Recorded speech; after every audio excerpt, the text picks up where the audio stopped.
Boop, boop. What's happening, guys? How's everybody doing? Somebody's cooking something in my apartment complex because I just got a whiff of like some deliciousness. Man, that's not going to make me hungry. What's happening, everybody?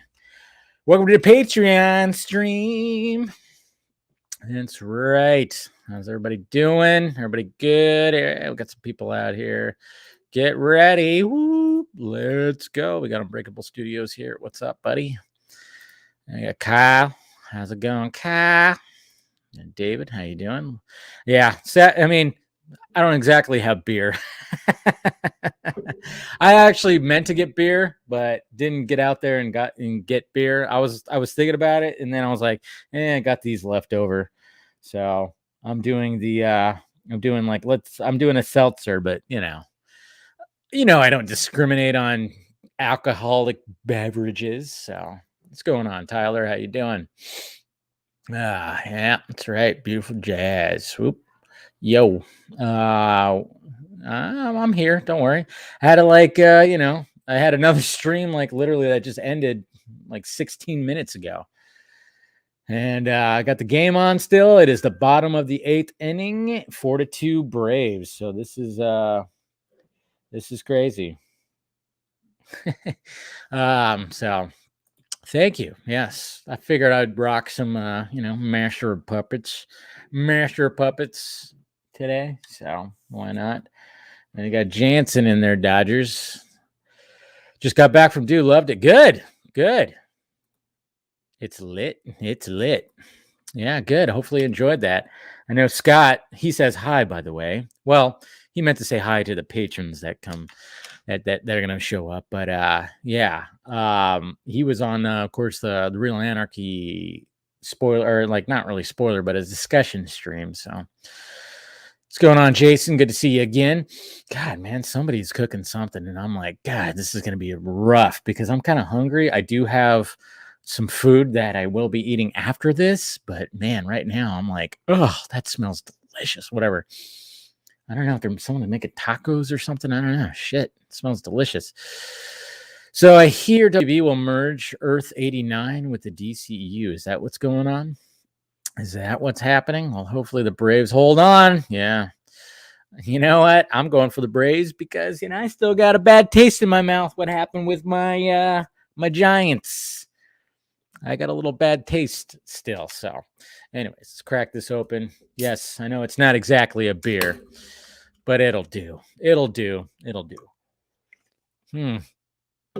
Theaters, that's right. Good. You saw it last night? Well, Eric, I know you'll be joining tonight, so we'll talk about some Dune. We'll talk about some DC fandom. Talk about all kinds of stuff. So yeah, looking forward to it. Always fun to talk to the patrons out there. So, anyways, but yeah, the game still going on right now. Yeah, let's see what happens. Let's see. Yeah, I mean, I don't rule the Dodgers out, man. Do not. I mean, when I saw Dune on Thursday, I was at a Buffalo Wild Wings before I went to my screening, and it was 2-0 Braves, and it just seemed like, I don't know if the Dodgers are really going to be doing anything here. I go into Dune, I come out, and I look at the final score. It was 11-2. Braves didn't score a single run since I went into the movies, and then the Dodgers just like, fuck, man, crazy. Sam Adams, that sounds delicious. I really was wanting some beer tonight, but sadly, I just didn't get out and get that. Sam Adams sounds really good. I wish I did get some beer because sometimes I go back and forth between the seltzers and whatnot. But I was really kind of like, I was either looking, Sam Adams sounds good or an 805 I was gonna go get, but just didn't make it out there. So I have 5 seltzers left, so that should be good. That should be good. It's good enough, I guess. It's, I'm hydrating as I'm getting drunk. That's the way it is, right? So hard play. Yeah. Favorite version of the Joker? I mean, probably Ledger at the moment, but they're also good. I mean, Ledger, Leto, Nicholson, also good. Hamill, Caesar Romano. You know, I mean, come on, they're all pretty damn good. It's hard to. I mean, there's not a. It seems like there's not a bad Joker performance. So, hello there, hello. All right, let me start getting these guys in here. All right, I'm gonna send over the link to you patrons. Let's see, link. I sent the link. All right, here we go. That Patreon stream link. Let's whoop. Did not do that right. Let's do it. All right, so there we go. All right, all right, there we go. All right, the link is sent over, so some of those guys will start filing in. And yeah, guys, I didn't mention this on the Vodka stream. Totally forgot to, but it was on the table. And then I mentioned it on the Batman the Fanimated stream. Look what I found. Like when I went to a different spot. I went to an AMC that was attached to like a mall with a big, IMAX. I was like, I got to see full, big, huge IMAX, the biggest screen I can see Dune on. So I went to a different mall, not the one that's right around the corner from me. They don't have an IMAX at this Harkins right here. But I went to this shop that had a bunch of cool like memorabilia and collectibles, and I found the 89 Batman replica right there. Look at that, the Batarang. It's cool stuff. It even folds. It folds, guys. It folds. Look at that. It folds big time. It's got a little magneticness in there too. So, remember how like Keaton's Batman, when at the beginning, that opening scene, he just, he does that, there you go. So, and it came with a little stand right here. So there you go. There's my Batman 89 Batarang replica right there. Like it? Yeah. Yeah, you got to see it in IMAX. You definitely got to see it in IMAX. If you're gonna see a movie in IMAX, that's the movie to see for sure. All right, make sure that there. Okay. All right, we got a couple of guys that are showing up. We got Eric and we got Carrie. What's up, guys? Hey, hello. Hey, Dave. How you doing? I'm doing pretty good. Yes. You got the beer. I got the seltzer. I know. I wish I had. It's the seasonal Oktoberfest. See, that's what oh man, that sounds delicious. Well, really good. Gary, what do you got? What do you got, Eric? Here goes Sam Adams. I have a real sangria. You got a real sangria. Look at you. Nice. There you go. Yeah, and it says it's made in Spain. It's a Cruz Garcia, imported from Spain. Good old stuff. All right, let's do it. I like it. Pour that stuff. And we got Jacob showing up too. What's up, sir? What is up? How's it going? Pretty well. Yeah, it's been a little bit since you showed up to one of these things, Jake. I know. Last time I had that hair. Yeah, you had a little bit more of a fro thing going on. And I wish I didn't cut it, but there's a long story behind that. So hey, we'd love to hear it, Because I was talking to this girl for a while. We were on and off for a while. And she like just long hair. That was her thing. But eventually, we ran into some issues, and I just had to. It was tainted, so. Oh, okay. I was like, I don't want to get rid of it because it's hard to grow that, like the patience and all that time. I didn't want to, but Yeah, it looks good though.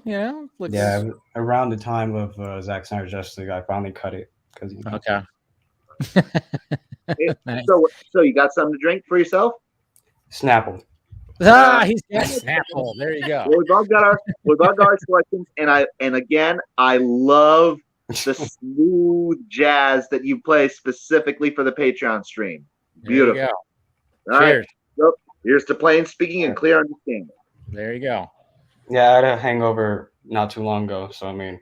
So you're like, all right, no drinking for you. Yeah. Yeah. I know. I had a little one this morning after drinking that rum last night on the vodka stream. I was like, yeah. It's been a while since I've had some spiced rum. So yeah, it's funny you should say it because like I remember like the last stream, I believe that was the one where I had the Gentleman Jack. Yeah. Okay. So at the very end, I got up to do something and all that, and I found myself stumbling a bit, and I'm like, oh jeez, I'm actually half drunk. Yeah. You're feeling it. Yeah. Gotta love it. It happens. It happens, man. It happens. So, All right. anyways, so thank you All guys, of course, for joining. Thank you guys, of course, for the added support. You guys are cool. Thank you for that. And even though Jacob busts my balls a lot when it comes to tweets and chats and stuff like that, I love it. You really did not know that what's his name was in Dune, huh? No, I did not know. That was funny. I remember Who's that? you tweeted. I can't remember the dude that was in Dune. He was also in Suicide Squad to play Polka Dot Man. David. Oh yeah. Yeah. He retweeted, somebody said oh man, this is his year because he was, in Suicide Squad and Dune. And then when I retweeted it, Jacob was like, was I the only one that was surprised? I'm like, yeah, everybody kind of knew. Yeah, I think I heard that he was in it, but then forgot about it. And then as I'm watching the movie, I'm like, hey, what were we talking about again? David Rasta. What's the hell's his? I can't remember say his last name. Hold on, let me look him up. The dude that played Polka Dot Man. He was in Dark Knight. He was in Ant-Man. Yeah. Dave Desmalchin. There you go. Yeah, Dave Desmalchin. Yeah. And Dave, I got a suggestion as far as how to remember how to pronounce Denis Villeneuve's name. Okay, thank you. So the way I think of it, you go high and then you lower and flatten out. So Denis Villeneuve. Okay. Villeneuve. Yeah, that's how it reads in my head when I think of his name. I tend to think of it because Villa, like a Roman house or whatever. Villa. Yeah. New, as in new. See, that's the part I keep on going new. I'm like, it's new. That's all it is. You're trying too hard to be fancy. It's like the French, French names and words skip syllables. So. Right. Yeah. See, that's the thing. It's there's a couple of E's and a U and stuff like that. So Wonder Meg says nice choice there. So she's liking your choice of booze there, Carrie. Yep. Yeah. Well, so I'm curious then. What's Meg's view of the wines? Perhaps does she have any taste in wines or sangrias, for example, or what? I don't know. I mean, when it comes to wines, I'm all about a Cabernet. I like that. I like when it comes to reds. When it comes to white wines, I like a Pinot Grigio. I like the yellowtail wines, the land down under. The California wines. All right. I'll take any of the standard classic wines, but if I were to pick and choose, it would be the sweeter ones, Moscato d'Asti or Roscato or Sangrias, which is technically Sangria is I guess it's relative to margarita as the name implies. But still. Yeah. I'm not really on the sweet. I like the dry stuff. Yeah. I prefer that more too. Yeah, but, exactly. But I am, of course, a follower for tradition, and of course, the Italians believe that every dish has a wine for it. And of course, my Italian dish of choice is fettuccine alfredo. So fettuccine alfredo, we can have wines. I'm saying, well, then I would have a Chardonnay with that because that's what they say. Yeah. Yeah. I mean, it is kind of interesting. Even the grocery store I go to is they actually have in the meat department, they'll actually have a list of what goes good with what meats, what wines or whatever. And also Cabernet goes good with a sirloin or a steak. Yeah. Yeah. And it says here that a sangria is good for is a perfect combination with Mediterranean dishes, especially with Mediterranean dishes and chicken and summer salads. There you go. And then she says she likes sweet wine, but mostly a beer chick. So there you go. She's a beer chick. There we go. I got the sweet wine and Grace got the beer. Yeah. The one thing is that I don't know if you see this a lot, Dave. California is kind of obsessed with their IPAs. Mm-hmm. And I am not an IPA fan. I can't. Some people aren't. An intensive hoppy flavor just doesn't do it for me. I like it. As far as California wine is concerned, there's one wine that I will try without a second thought. Francis Ford Coppola's brand. What's that brand? I've had it. It's pretty good. Yeah, because even in Walmart, the liquor store, which is actually where I got this, because I'm working at Walmart, of course. I'm one of the maintenance guys, one of the clean teamers. But but they actually have several of Francis Ford Coppola's wines, his different wines. Interesting. Yeah, I never yeah. had it. I'll have to try it. I want to try Snoop Dogg's wine too. I know he's got a wine. I'm like, Yeah. is that wine also going to get me high? Maybe. I don't know. Yeah, I'm probably not, but that'd be. I'm surprised he hasn't. I mean, I think he probably has a strand of weed, but wouldn't be surprised. Like, try to get something like liquid, because I know they have that liquid THC or whatever the hell. But anyways, so guys, gentlemen, I don't know what we want to talk about first. Well, first off, have we seen Dune here? I have. Saw last night. Okay, cool. We all have. So what do we thought? What are the thoughts? We'll start with you, Jacob. What would you think of Dune? I thought it was fucking amazing. There you go. It's good. It's a good critique right there. Yeah, that's It's like hey, no, I mean, I think we could all pretty much agree with that. Carrie? I liked it a lot. The only reason I can't say I love it is because it's part 1. Right. and like, so I'm kind of like, I kind of need to see I mean, we knew going in that it was going to be part 1, so it's not like that's an actual criticism shock, or anything like that, or it says right on the title card, Dune part 1. So yeah, I know, that's what I love too, though. I was like, all right. I mean, if they're going to put that, then we're going to get that part 2. I think. Yeah, so that's the thing. It's still not like nothing's been announced, so it's like still not guaranteed or anything like that. So it's like, boy, that would suck. I know. Said part 1. Well, hopefully, like Monday. So hopefully Monday. Yeah, so, I don't think I can really like. Yes. I mean, like I can just I don't really have anything negative to say. It's just like it's hard for me to say like I got really as invested in the story and the journey of the characters if I don't know how it's going to resolve. Like it's I mean, it's an unresolved story. It's just what it is. So yeah, I remember seeing like IGN. I think IGN like they put like in their headline like, oh yeah, it like leads up to like this final act that you never get. And it's like it's because it's leading up to part 2. Right. That's why it says part 1. And don't worry, Tim, we're not going to talk about spoilers. I have a rule. First weekend, we won't talk about, even though the book's been out for 40 years, but it's okay. I mean, not everybody's read the book. I haven't even read fully. I've read half the book, so I can't even say that. Yeah. Neither have I. I just saw the David Lynch movie. That's all I know about. Yeah, I've seen the David Lynch movie too, but the book, though, I mean, the book is like, it's a heavy read. It really is. I'm about 100 or so pages into it. Huh? I'm about 100 or so pages into it. Yeah, I'm like halfway through. I pretty much got to the point where I might even be past where the movie ends. So I was like, oh, okay, cool, we're good. And then how far? Well, actually, I don't want to say spoilers. Yeah, I was going to ask a question about something. Yeah. Well, let's avoid the spoilers. With the mother and with Paul, but I'll wait on that. So yeah, I know. There's like so much. I know. And one of the things reading the book too is like, I mean, even Steven talked about last night, where it's like, when you read the book, you miss some of the stuff that's not included. There's like a whole scene that I was like, oh, I can't wait to watch this, and it wasn't there, and I was like, but it didn't ruin the experience. It still was like a beautiful movie. I watched it again today, put it on HBO Max, which is, what sucks about that though is like, you don't got that 4:3, ratio. I'm like, I was kind of hoping that, hey, I mean, they did it with, I mean, it's crazy how like with Zack Snyder's Justice League, it's that no matter what. But when it comes to other movies, they just put that in the normal 16:9. And I'm just kind of going like, why can't you just still put that even on home?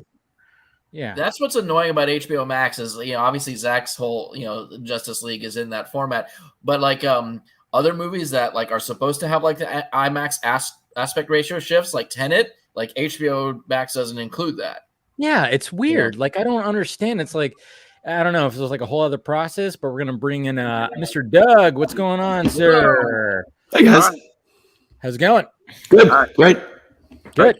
Can we go into Can we get to my review though? Oh yeah. Sorry, I just Yeah. wanted to bring in Doug. Well, yeah. What did you think? We're talking Dune right now, Doug. Obviously, you probably understood that, but go ahead, Eric. What'd you think? All right, absolutely. All right. Well, I'll just say this: the IMAX screenings in the theater near me, the IMAX screenings, basically, the last IMAX screening, yesterday, ended before my shift ended, so I had to go to one of the normal theater screenings. So, but still, so I didn't have the full experience, but I made sure to have I sat relatively close to the screen, so I'd have the whole big screen showing. Big screen experience. So. But regardless, dang, I love that movie. Oh my god, it flows like the spice. It does. Beautifully, like the spice must flow. And when I watched it even today, I was like, God damn, this movie does it reminded me how much Zack Snyder's Justice League flows, because I wasn't fully invested. I wasn't just why, because I was working on some things, but I just had it on, and there would be times where I just look and I'm like, God damn, this scene, score, everything's beautiful in this right here. And it's just and all of a sudden it was just done. And I'm like, God, that's 2.5 hours. Does not feel like it. Yeah, it didn't. Yeah. Although, and I'm kind of with Carrie on this, is that I don't want to just flat out gush about it because I haven't seen part 2 yet. But I do have a lot of confidence, of course, in Denis. But it's rather when I saw Infinity War, I really liked Infinity War, but when I wrote my review of it, I didn't want to I said in the review that it's very difficult of me to give a score to this movie because it's such a cliffhanger, and I want to see how it ends. And then Endgame came out, so there you go. But yeah, but this one is I mean, obviously, but I will say, Denis was I've actually read that people have said that look, the thing about the book is that there's no real. It's not as if the book, about halfway through, whatever, has a great cutoff point. No, it doesn't really have much of a checkpoint. So, of course, it's so people were a little upset. It was well, it didn't really feel like there was any big climax or conclusion to this one. It just kind of says to be continued. But but then someone pointed out, well, where in the book would you stop that? Because where would you find that point? Because they don't have that halfway in the book. Yeah, I think even last night we talked about there's even later on there could be a point where they could have actually left it on even more of a cliffhanger. But yeah, it's just it kind of just left on hey, this is where it's going to stop right here, and it kind of goes, okay. But I still say, Denis, I can't, and because I haven't read the book, I don't know if this line is in the book, but it is the perfect line, which is literally the best you could do. Where Denis, where Zendaya says to Paul, "This is just the beginning." Yeah. And I mean, and that's not really even a spoiler, guys. It's just a line. Yep. Yeah, it's just a line. Don't worry about it. But it's just this is just the beginning, and it is it doesn't mean anything. It's just, but it's a nice little meta moment because I remember when I was watching it, because there was no real conclusion that I was feeling. I was wondering, okay, are we getting to that halfway point? Are we getting to where the movie's ending? And then when she said that, I was like, boom, there you go. Yeah, there it was right there. Doug, did you see Dune? I did, Thursday night at a giant IMAX, and it was glorious. I mean, it just has everything you look for in a movie. The cast is unbelievable. Great performance. You knew that from the trailer, but honestly, Timothy Chalamet and Rebecca Ferguson are fantastic. Dude, Ferguson, man. I mean, she just really stole the show for me. It's her performance is just wow. Yeah, now my one thing with the movie is there are times where the dialogue I could barely hear what they were saying. And maybe it was because and this happens with Christopher Nolan quite a few times, where it's something the sound effects or the music is kind of drowning their what they're saying out a little bit. And I know that when I finally see it on HBO Max, put the subtitles on, I'll be I'm going to get whatever they're saying. But but there were like moments when I'm sitting in the theater. I was like, okay, what am I here? What am I supposed to be hearing? I hope this line is not important because I didn't hear what they were understand what they were saying. All right, sorry guys, we have to take a moment. Yeah, it just happened. The Braves just beat the Dodgers, and now the Dodgers are eliminated. So I will say to Dodger fans, because I'm a Giants fan, Fuck you! sorry. I'm a Bay Area native, so you know. all right. You know Here's, what? You know what? Here's to the Braves. There you go. There's the Braves, because you know what? It left a taste in my mouth the way that the series ended with the Giants. But hey, you know, there it was right there. So there we go. I'm getting text messages now, of course. So who's left in the World Series? So it's gonna be it's basically the World Series is gonna be the Astros and the Braves. So that's what's going to be happening. So hopefully, I'm actually rooting for the Braves because, you know, fuck the Astros, because after what happened, you know, with the whole cheating thing. So, but anyways, cheers to the Braves! Congratulations, guys. As a Cardinals fan, I was rooting against the Dodgers as well. So we're on the same page there. Well, I was Red Sox. So whoever beat them. Yeah, so I think I'm going to be definitely going for the Braves. So congratulations to them. I'm not seeing any of the normal Dodger fans in the chat right now, so I don't know where Jose is, who normally is in there. He's not here, but what can he do? Anyways, just had to take a moment just to see. I saw the final out happen right there. So there it is, guys. Braves and Astros World Series, crazy. But anyway, back to what I was saying about there are moments where, just like with Christopher Nolan's films, there are moments where the dialogue seems to be a little drowned out a bit, so I could barely hear what they were saying. And there are moments where I was like, oh geez, I hope this line's not important because I didn't hear what they said. And it's certain moments where they're rattling off some of the unusual names and terminology that's special to the planet or whatever, or part of the whole cultural that Herbert obviously created. So it's if you don't know what those mean, automatically, it's a little hard to follow in those bits of dialogue. Yeah, and I will say, Carrie, if I can say on that, I will say this about David Lynch's film. David Lynch's film, it was very easy to understand everything that was going on around the events, but mainly because he begins the movie with this princess. I mean, I don't know. Is she? I forget because I haven't seen the movie in a while. But is this princess supposed to be the daughter of the emperor or something? I don't know. I can't remember that movie. Yeah, I saw it a long time ago. At the very beginning, she gives the audience a quick rundown about, okay, here's the empire. Here are the two houses. Here are their two homeworlds, and here House Atreides and House starts with an H. I forget the bad guys. Harkonnen. Yeah. Harkonnen. So here's House Atreides and their homeworld. Here's House Harkonnen, their homeworld, and here's Arrakis, and here's the Empire, and then boom, let's go. And then there's this sequence where there's these big alien beings. They're the control the hyperspace stuff. They're talking to somebody and so on. But there's a lot of there's some expositional scenes that David Lynch has that Villeneuve doesn't have. So with that, it's easier to understand everything that's going on around because obviously David Lynch had the idea was to have the whole book as a movie, but then someone pointed out you get the idea that this reviewer said that the funny thing about David Lynch's film is the first 2/3 of the movie are actually pretty good, pretty solid, but it's just the last third of the movie feels rushed. It is as if, and you really get the idea, David Lynch wanted, he made the movie to be a 3-hour movie, but then the studio had it cut down. That's what I wonder. Yeah. And we never got his director's cut. I mean, the studio tried to pull something on him and say, oh, here's the extended cut. And David Lynch says, okay, I had nothing to do with this. No. And he was pissed off at that cut.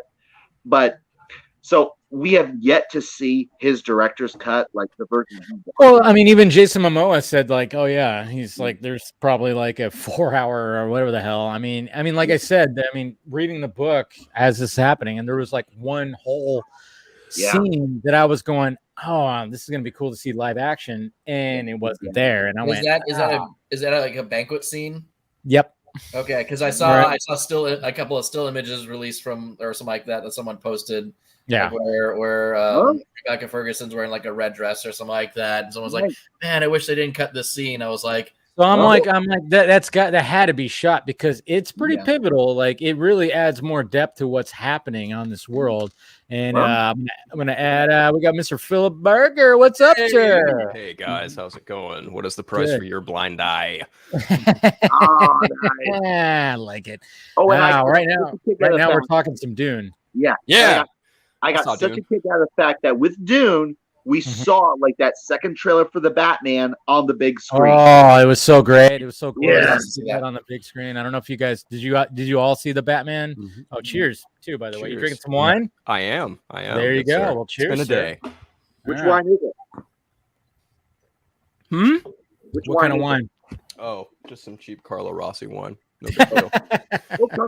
There you Nothing go. wrong with cheap wine, man. Nothing wrong with it. I really wanted to see Dune in IMAX. I did, but due to just budgetary reasons and other things, I decided to stay at home and catch it on my home theater system. And I got to say, it was a great Still film. glorious. Oh yeah. God, Still beautiful. Great. Yeah, absolutely beautiful in every sense of the word. Just yeah, I know, but I mean, I mean, sadly, we were kind of talking about that too. Is like when on HBO Max, it's like, sadly, they couldn't just keep that format, that 4:3 format, like they did with Zack Snyder's Justice League. Yeah, and it's all just the normal 16:9. Yeah, I was able to see it on an IMAX screen, but I didn't notice any aspect ratio shifts. So it was the whole thing filmed in the IMAX ratio. Not the whole thing, because like when you watch in IMAX, some of the some of the more inside scenes and everything, you will get the bars, and it kind of is a little distracting. Yeah, I remember every dream scene was like IMAX. Yeah. Every dream scene, every time, and it was like outside, and it was showing the world. It was like full IMAX. All those scenes were, but it seemed like anything that was inside and a lot of like coverage, like character coverage, was regular standard. So it was like it was going back and forth. It wasn't entirely in that ratio. So not too, but I put it on HBO Max, and I was still going like, God damn, this thing's gorgeous. Like, oh man, good Lord, with the score and everything. Oh, fuck yeah. Jeez, man. Is there something like Hans Zimmer, like, I don't know, did he have to full on invent some new instruments to get some of the sounds or something like that? He might. I mean, who knows? Who knows with what they kind of come up with when it comes to this. I would love to see some of the behind the scenes of how he created some of this. I mean, I was getting there was like when the credits were rolling when I had it on, because obviously when I'm in the theater, I just all right, it's done, I'm gonna get out of here. So I didn't but just to have it on playing like the whole entire credits, I was like, man, I'm getting some Mission Impossible 2 vibes. And I'm like, nobody sleep on that score, because there's like a certain like guitar riff that was in Mission Impossible 2 that kind of, I had that vibe when it came to the credits of Dune. It's like that like that I kind of felt, and I was like, oh man, that's why I posted that on my Twitter. I was like, whatever you feel about Mission Impossible 2, Hans Zimmer's score is still fucking excellent, And speaking of his score for Dune, I just loved how Zimmer essentially had a different score for each planet, or at least each each tribe. Yeah, each town. Like the whole, the version, the theme that we heard in the theaters, that oh my God, I listened to that whole score today because it's on YouTube, and God, dude. And he has the whole the bagpipes and stuff from House Arrakis and all of that. He has a different theme for each house, even different theme for each area and region. Oh, hey Jose. Hey, how's it going, buddy? How you feeling right now? I know. It was like 6 minutes ago, but the Dodgers kind of lost. He's holding it hard internally. He's like, I can't. I mean, hey, I can't say anything because this is how I felt like a week ago. So but at the same time, what can I,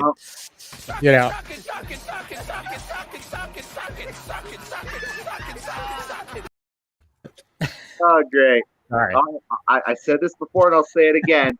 The LA Dodgers will never be the team they were when they called Brooklyn their home. It is interesting because, I mean, That's last always a funny year joke.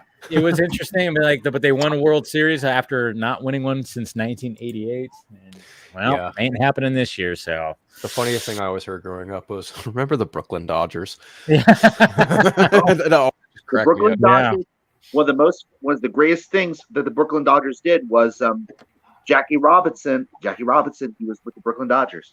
yeah, it's true. It's true. There you go. And he was fantastic, and that movie doesn't get recognized enough. 42. Who's your favorite I thought character that was from a great Dune? movie. My favorite character was Lady Jessica. I mean, it's not maybe saying like the character, but just the performance more because Lady Jessica's got some secrets for sure. Oh yeah. When it comes to her, so it's like because I remember even posting like, oh man, she was my favorite, and somebody was like, her character is like not the character exactly, the performance because she just nailed it. I mean, there was not a weak performance in the entire movie, but I felt like hers was the strongest, and then Timothy Chalamet was the second strongest. Well, it doesn't hurt. It doesn't hurt that the new this flat out classic line of the movie, "Fear is the mind killer," is her line. Yeah. Yeah. God, that scene, that where she says that too, where it's like, like again, we're not talking spoilers, so we won't say exactly what it is, but when she does say that, that's probably one of my favorite scenes of the movie right there. But yeah, props to Jason Momoa too. Yeah.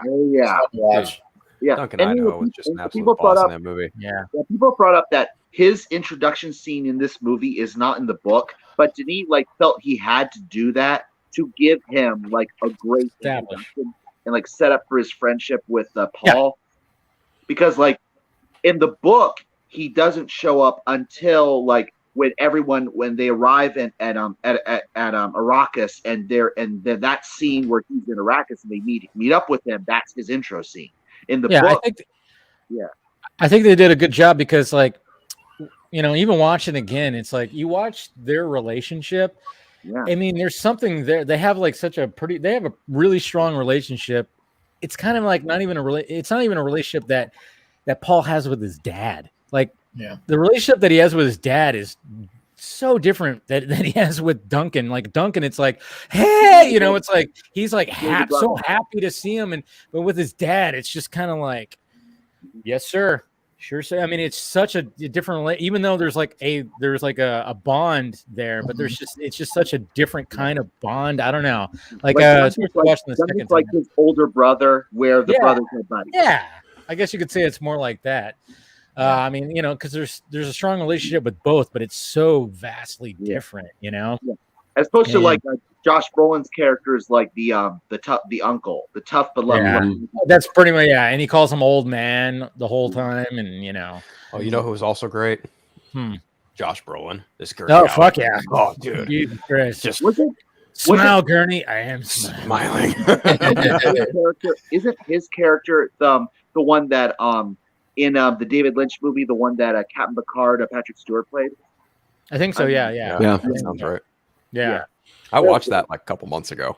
I actually might put that on tonight. I'm actually thinking about putting that on. I know it's on HBO Max. I'm like, you know what? Fuck it. I might put that on tonight just to laugh. It is just have a good time. Who does stink in that movie? Yeah, because Lynch's film is an enjoyable movie, but you can feel that he was working. It's not a shit sandwich. It's still good. It's still David Lynch. Let's remind ourselves. But Lynch is the first to admit that it's his weakest film, and you can watch it and know that he was making it under the gun. Oh yeah, which is so ironic because when George Lucas was hiring other directors to do the original trilogy, he went to David Lynch to do Return of the Jedi, but David Lynch turned it down to do Dune, and he probably regrets it. I heard about that. Oh, I'm sure he does. But then again, they got Ralph Marquand, something like that. Yeah. Ross Marquand, I think, did. Yeah. Return of the Jedi. Yeah. Which funny to bring up. I mean, because as I was watching the movie, I did definitely be like, oh, there's a Star Wars thing. Oh, there's another Star Wars thing. Oh, there's where they got that idea from Star Wars. So you can definitely see the seeds of Star Wars throughout the movie. Even as Yeah, soon as I George- mentioned the Imperium and the Emperor, or even like the villain characters, has a thing on him that makes you go like, oh, that could be that's kind of Darth Well, Vader-ish. it's like Darth Vader-esque, yeah. It's literally Game of Thrones and Star Wars meeting one another. I mean, for Yep. God's sake, Oscar Isaac Yeah. and Jason Momoa in this movie together. It's the perfect combination. It was bound to just be. Denis Villeneuve really killed it with this movie. Oh my God! Fuck yeah, he did. God damn. Bit of Star Wars, bit of arguably a bit of Lord of the Rings, because like Paul is like, there's a bit of Luke Skywalker in him, and there's a bit of Frodo and Aragorn in him. A little bit. Mm-hmm. Yeah. There's Well, a bit of that's that. how I described the movie, because I posted it. I let people know I was watching Dune, and then some girl messaged me like, "Is it good? I heard it's not. Let me know what you think." And then after the movie, I said I think it's like the mix of Lord of the Rings and Star Wars. Yep. To me, because just of how obviously the first Lord of the Rings, like how that ends, it's really the beginning of that journey to get that ring. Which yeah. Why do you think they didn't film both parts back to back? Like, why didn't they just make that part of the plan? Because it's Warner Brothers. It's Anne with a plan, right? No, I think I kind of wondered that too. But at the same time, I'm like, they probably weren't as confident because Warner Brothers has just been kind of they're not confident in like anything, it seems. Yeah. Right. So I think that's what it was. The connection I was sort of trying to draw as far as like comparing like how they were made was the It movies, because I mean they didn't film those back to back, but at least with the first It movie, it was a self-contained story. Like even if you didn't get a chapter 2, like it still finished telling that story of like the kids, what was a coming of age story, and like they defeated Pennywise. They fought their fears and overcame their fears, and made the vow to like never forget about what happened. And I went into the movie. I mean, again, I've never read the It book, so I don't know the whole story behind that. But like, it was the title card at the end that said It Chapter 1. So that was like, oh, so there's more. Yeah, that's the best way to do a end credit scene without doing an end credit scene. Is just the part 1 drop is just so cool. Thank you, Aaron, for the super chat. Although, like about It, just a quick little thing about It, like I remember like when It 1 was first coming out, and everyone's reaction to Sophia Lillis was she looks like a young Amy Adams. She looks like a young Amy Adams. And then she even has a scene in It Chapter 1 where she says to a guy, "Hey, you look just like Clark Kent," and his response is, "You look like Lois Lane." So everyone was expecting in It Chapter 2 that adult Bev would be Amy, and they picked Jessica Chastain. But at the same time, Amy Adams said, didn't she say she was never approached? So yeah, I don't think she ever there was. You go. Which is equally dumb because everyone's reaction was like she looks like young Amy Adams, and even in Sharp Objects, that's her role. She's a young her character, but Jessica Chastain still killed it though. So yeah, she was still fine. Another big difference between the two, not to take away from anything you said, Carrie, but like those budgets are drastically different. I could definitely see why WB would look at one and look at the other and be like, yeah, you get to shoot back to back. Denny, you got to shoot back to back with It Chapter 1. I'm just saying, so they were, if they had never made it a Chapter 2, you wouldn't have been left wanting more. Like you would have been. I mean, okay, you wouldn't have been left with this feeling of. At least I wouldn't have. Less feeling of like, oh, there's something they still need to do. I think all things considered, the funny thing about got the novel pretty close. Is that, the funny thing about It is that the book apparently like cuts back and forth between them as kids and adults. But ever since like the old miniseries, like with Tim Curry, they decide to no, let's just do episode 1 is them as kids, episode 2 is them as adults, and like separating the stories. And then the movie of course has them as kids, and then the second movie is them as adults. Yeah. So like which wasn't as well received, which is funny. But I think I always said the reason why that's the case is because it's not as scary when it's adults. It's scarier when it's kids. Yeah. Because I always thought about that with the original miniseries that came out with Tim Curry and all those guys. Like the first part was always scarier. The second part with the adults, not as much. Yeah. And I remember as a kid, I was like, that first part fucking freaked the shit out of me because I related to being a kid, and I think that's what made. And even now, you're like, yeah, when it's kids, it's scarier because they're vulnerable kids. When it's adults, not so much. You could try, but it's just not going to be as strong, Plus, in the It's like- first one, you still don't really know what Pennywise is. Yeah, exactly. And then whereas they start to explain like, oh, he's from another world or another dimension, kind of thing. And I think that initial miniseries even like set a bar too, because you had Tim Curry, you had a young Seth Green, gosh. you had a couple different names in those two parts, and those were a couple tall orders to live up to. I mean, especially the cat who played Bill in the initial '90s miniseries. I don't remember the actor's name, but he did a phenomenal job, and that's always how I envision Bill Denbrough. Jonathan Landis, right? Thank you. Yeah. By the way, and there's a nice little parallel that after the Tim Curry, of course, the animated Batman series went to Tim Curry to play Joker at first. It worked so well. And then after the It movies, they're going to people were campaigning for Bill Skarsgård to play Joker. Yeah, no, it's always funny how that is, right? Yeah. Everybody wants Skarsgård to play the Matt Reeves Joker now. It's like, you're just going, you're just looking at Andrew it. Garfield. It didn't work. It didn't work so well. Interesting. Yeah, but that's an interesting choice. I haven't heard that one. You'll float too. You'll float too. I mean, but pretty... that could be a good little segue into DC fandom that obviously was last weekend, and so I kind of wanted to get like your guys' feel, like what you guys thought. I mean, obviously, we could let's save the Batman because we all know that we all just kind of our pants. Okay.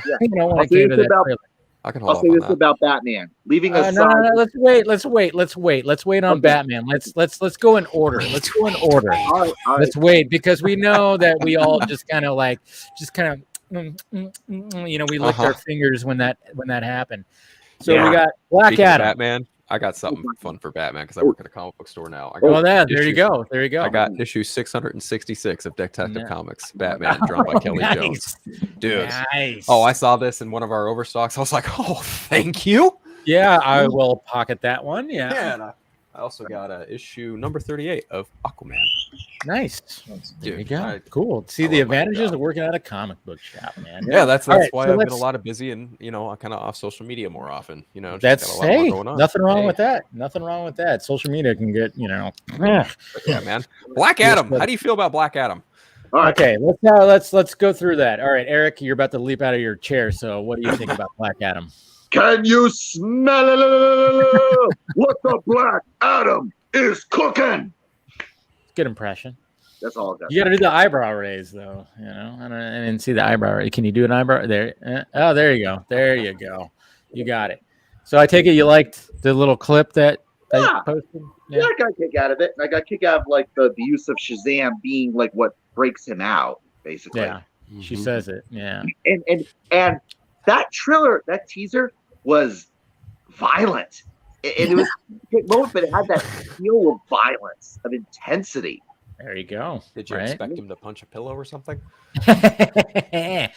I just thought, you know what? I will say, I was like, man, they went pretty hard though. I mean, I expected some violence, but I was not expecting him to grab somebody by the neck and fry the guy and then it's breaking off. It's a nice little change of pace from what we're now used to with The Rock for being the charming dude, big dude. Yeah, it's like badass but charming and good guy. Not so much this time. Not so much. Jacob, what did you think of the Black Adam clip? Well, I mean, I didn't actually tune into DC fandom. I was just waiting for Black Adam was really the only thing I was looking forward to seeing. Really? Something new from. Okay. Something new But I think that clip. Yeah. was pretty good. I'm pretty happy with it. I was happy with the Raiden fatality. Straight out of Good call. That's pretty good. I like that. Yeah, it is a Raiden fatality. It totally is. It's like grabbing the guy by the neck is pure, full-blown, it doesn't matter what you think. Yeah. There you go. What about you, Doug? What did you think about the clip? I think it's one of those things where it's going to be a good intersection of the marketing guys, the production guys, and actual good creatives make something decent, because you got the biggest star in the world with an IP that's so, and we're going to turn out a movie that people are going to flock to see because The Rock and a decent story and a decent director and Pierce Brosnan as the a couple other you're going to get to see Hawkman, a not cheesy Hawkman, and James Bond as Dr. Fate. You throw all those together into a pot, and you get something that is more than what is on the script. And The Rock's going to carry the movie. I mean, he's carried so many different movies, and you see the first Venom pull over almost $1 billion because of the IP itself. And I think it's going to be in that wheelhouse where it's like, yeah, this is going to be this. And then you get a couple other cameos, maybe a Henry Cavill or an end credit scene that alludes to the bigger world. I think it's going to knock it on the park, because I think The Rock and Danny Garcia are two of the most savvy business people in entertainment. And this thing is probably micromanaged in the best way possible. It's going to be putting creatives in a good spot, but it's going to make The Rock look good, and it's going to have a good story with the slavery backstory of Black Adam. And I got way more fired up for it than I normally would have. But he's been sitting on this for 10 years, so I trust The Rock, and even more than I trust The Rock, I trust Danny, because she's a boss. I mean, they're going to run the XFL because they can, and I just think they're the best. I'm fired up. Yeah, and she's been regularly the one to reassure people: do not believe this BS that Henry Cavill is done as Superman and DC is going to. Nope. Yeah. He's still Superman. He's still got the cape in his closet. Yeah, true. I would be shocked if there isn't a tease for Henry Cavill or an end credit scene. If that does that, I'm either going to stand up and give a standing ovation or pass out of sheer joy. Seriously. And what'd you think, Carrie? You thought you liked the clip? Yeah, quite a bit, because Black Adam is one of those ones I'm like, maybe it's just because I mean, Dwayne The Rock Johnson's awesome, don't get me wrong, but I guess I just haven't been on board the love train that everyone has been for him for a long time. I'm like, he's cool, but I don't think he's amazing. So I'll be like, okay, if this thing happens, it happens, and holy crap, it's happening, and damn, that looked good. So especially the shot of them when he's just taking all the bullet fire, was really, really cool, and he's lives, not as cool as Pattinson, but it's okay. Yeah. So yeah. How about it went from I don't know. I've just sort of been not knowing what to expect. Yep. Carrie kind of froze up a little bit there. What were we gonna say, Doug? Oh, I was gonna say, how about The Rock tweeting at, I think it was Heavy Spoilers or somebody saying, what the heck is Shazam going to do? It was Movies by Mar. Movies by Sean Mar, and he goes, not an effing thing. It's like, oh God, that's great marketing, cool. And just dropping a perfect tweet at the perfect time. Yeah, and really, Carrie, you're back. Sorry, finish what you were saying. You kind of froze up. You locked up for a bit there. Okay. I forget what I was saying. I don't know. I've lost track of where my train of thought was. So overall, you thought it was it moved the needle for me to be okay, I can start to get excited for this. I still don't know where I'm at as far as which thing I'm excited for more necessarily, and where Black Adam slots into that. But definitely more interested. Actually, this might be the first time we see him being not charming. Exactly. The Rock, so normally there's always some kind of charisma charm factor going on where not in this clip. Yeah, I think this one is gonna be you're gonna I don't know. Are you gonna you're either gonna get him but still hate him, or some weird blend of it. I don't know. The whole anti-hero thing is gonna be really. You might get an R-rated R-rated Rock, which would be crazy. Yeah. Well, I will say the funny thing about you bring up charm. Apparently, in the comics, there's a character arc for with the Shazam kids. There's a character arc for Mary where she gets a little kind of disenchanted with the other guys, and she starts going off to go her own way. and then she encounters Black Adam, and the two of them hit it off. And there's a possibility. I forget exactly how far it goes, but there's an idea of the two of them getting kind of attracted to each other. I mean, Grace Fulton's cute, so I'm not, I'm not, Not gonna lie there. Yeah. Philip, what about you? The hierarchy of power in DC Universe. It's about to change. If that Dude. line, He's line, like speaking that line into existence. I Like, know, right? It really is. Look, I got a love-hate relationship with Dwayne the Rock Johnson. Look, I love the work that he puts in, and I love a lot of the things that he's done. But as a wrestler, and even sometimes as a persona, he can be a little cocky. And to that point, I think that's why he's perfect for Black Adam. Yeah. Right. And I feel like for a character like that, who I've seen in a couple different ways, just tear house, basically, like tear things apart. He's there to do business, and this man put in the work, and it shows. If he's going to respond to Mayor, which with that, I'm a little bit more convinced, hopefully, that I think this movie might just be Black Adam just taking out the Justice Society of America, and that's why we don't see them around in the collective DCEU. Yeah, why there's no reference, but I don't know why they treat Superman like he's the first superhero around in a while, like since Wonder Woman. So it's like whatever happened to the Justice Society, they were like essentially wiped out, or at least like maybe driven into hiding. Because I cannot believe that Dr. Fate is gone for good, but he probably says, "Okay, I gotta lie low." Yeah, I kind of got that sense too. Yeah. That's why, like, Dr. Fate is also, of course, part of the Justice League Dark team. So I would imagine he's like in hiding for a while until like Batman brings him out of hiding and then puts together the team. The helmet could be, maybe what's the name of the character again? That is Dr. Fate, Kent Nelson. Maybe Kent Nelson's not around, but the helmet is waiting to be picked up by someone in the modern I wonder day. if they'll do a different voice for Nabu. Yeah, that'd be cool. Yeah. By the way, like I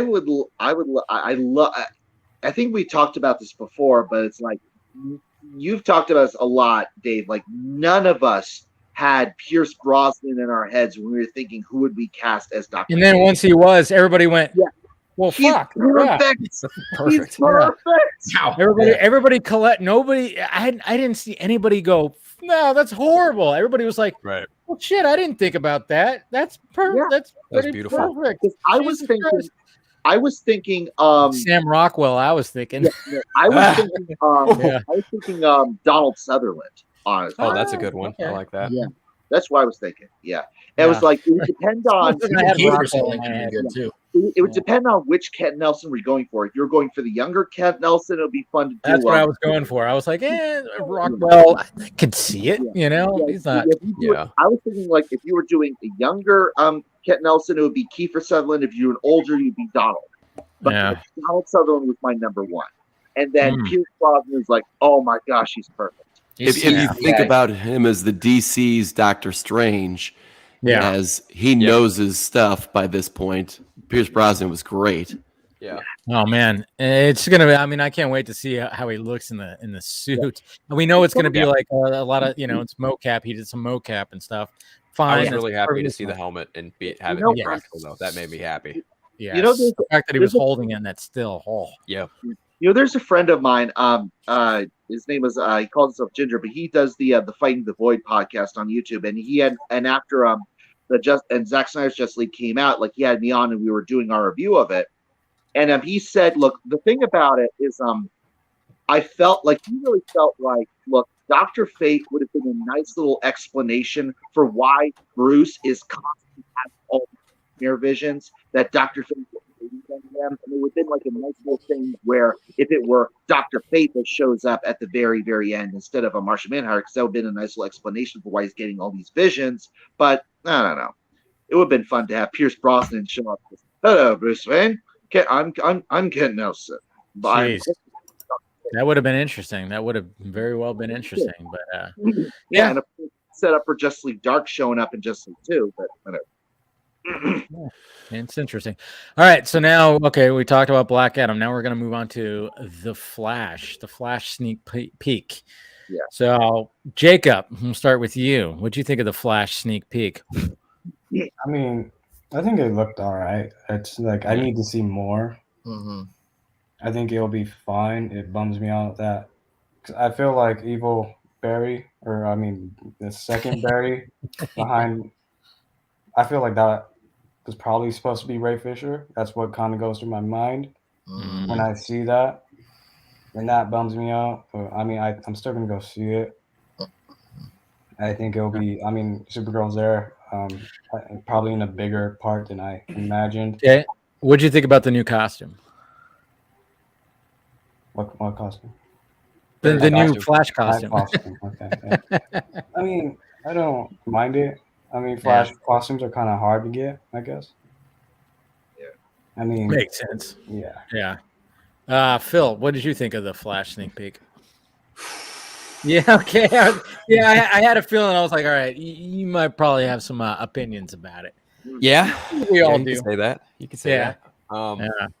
Look, I think what they showed was pretty much a lot of stuff that wouldn't require too much CGI, and that made a lot of sense just from a promotion perspective. That said, I think the suit, I think the bottom half looks fine, but like the texture of it just feels a little off, Okay. just a little bit. The helmet looks goofy. It kind of reminds me of Steel a little bit. Yeah. I saw some his- people put that correlation. I was like, yeah.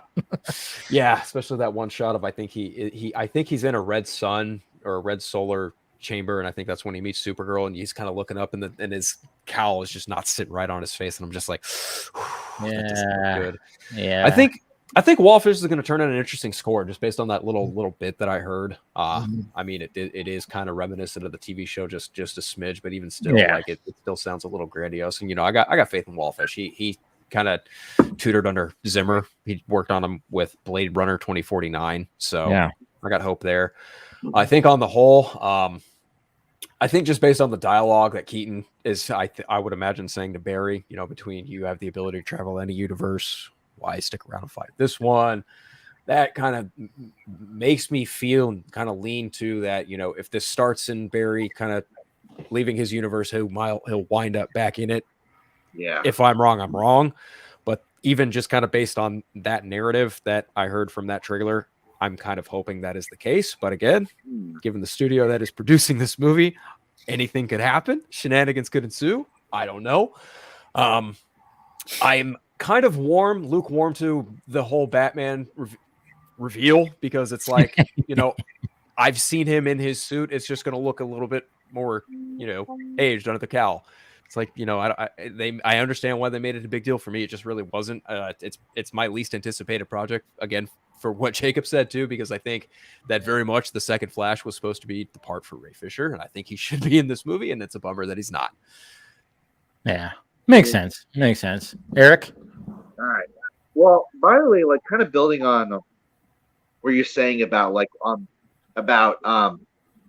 Keaton's line, his speech. And I really do think it really underlines what Andy Muschietti said, that look, this is not the Flashpoint you're thinking of. Because in the classic Flashpoint, he's stuck in this universe and he has to work in order to get out of it. But like Michael Keaton is emphasizing, look, you have the power to go into whichever you want. Why are you staying here? And I find it very this is a much different storyline. Yes, it's going to involve him going back and finding out what happened to his mother, but he's not result in the Flashpoint stuff. Like a lot of people are saying that, so is Michael Keaton basically replacing Jeffrey Dean Morgan as Thomas Wayne? I mean, what is this? No. It is a very different story. So this is not the Flashpoint we're thinking of, like Andy McKinney said. Now, as for the trailer, look, really, it's just I was disappointed, like everyone else was. We were very hurt when we learned that Ray Fisher was not. But it's like it is kind of like split the Snyderverse community in half, because like Yeah. A lot of people are saying like, don't go watching this because you'll be betraying Ray Fisher. The other half is like, well, what about all the other folks that are friends with Ray Fisher that are still involved in this thing? Like folks that like the like Zach's VFX artists. They're the ones they're working in this. Brian and DJ, yeah. Yeah, and Ben Affleck, and of course Ezra Miller, and Chris And Clemens. So, but the thing is, after that unfortunate thing that like Ray Fisher's not going to be in this, everything I've heard about, every fact that we've gotten about this film ever since has gotten me more excited about this film, because I am more and more confident that no, this is not going to delegitimize the Snyderverse in any way. It is going to solidify, and of course, people have pointed out that there's a major plot point in Zack Snyder's old storyboard synopsis that is being used in this movie about the free, where his dad is going free. So, and people, of course, were saying, "Well, they're stealing from." No. There is a reason that Zack has said that his current vision for Justice League 2 is going to be more Nightmare, whereas in his old synopsis there was no Nightmare stuff until his Justice League 3, because he now has the room to focus more on the Nightmare stuff, because the stuff that he had, a lot of the present day stuff that he had in his idea for Justice League 2 is being used by Andy Muschietti, by Patty Jenkins, by James Wan. So yeah, I mean, I hate that too when people say like, oh yeah, they're just stealing from. I'm like, no, it was always the intention for any ideas for the other characters that are not all part of Zack's plan. Superman. Essentially, is like, hey, use whatever, and that's perfectly fine. I mean, he set the foundation, and that's what the intention was always. I hate that argument.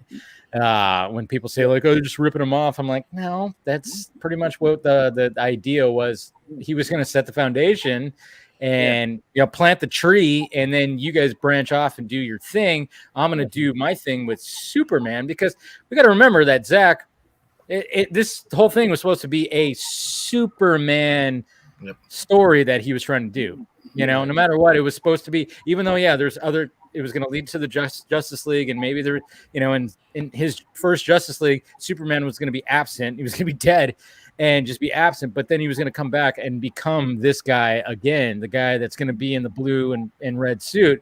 Right. He's got to make it to that point, so he was always going to do that. And then anybody could probably, after his little 5-part story, take him off and do whatever the hell you want with him. Mm-hmm. This is what I'm going to do. End of the arc, he's going to, the whole point is at the very end of the arc with Justice League 3 is that he's going to become the classic Superman that we all know and love. That's the whole point.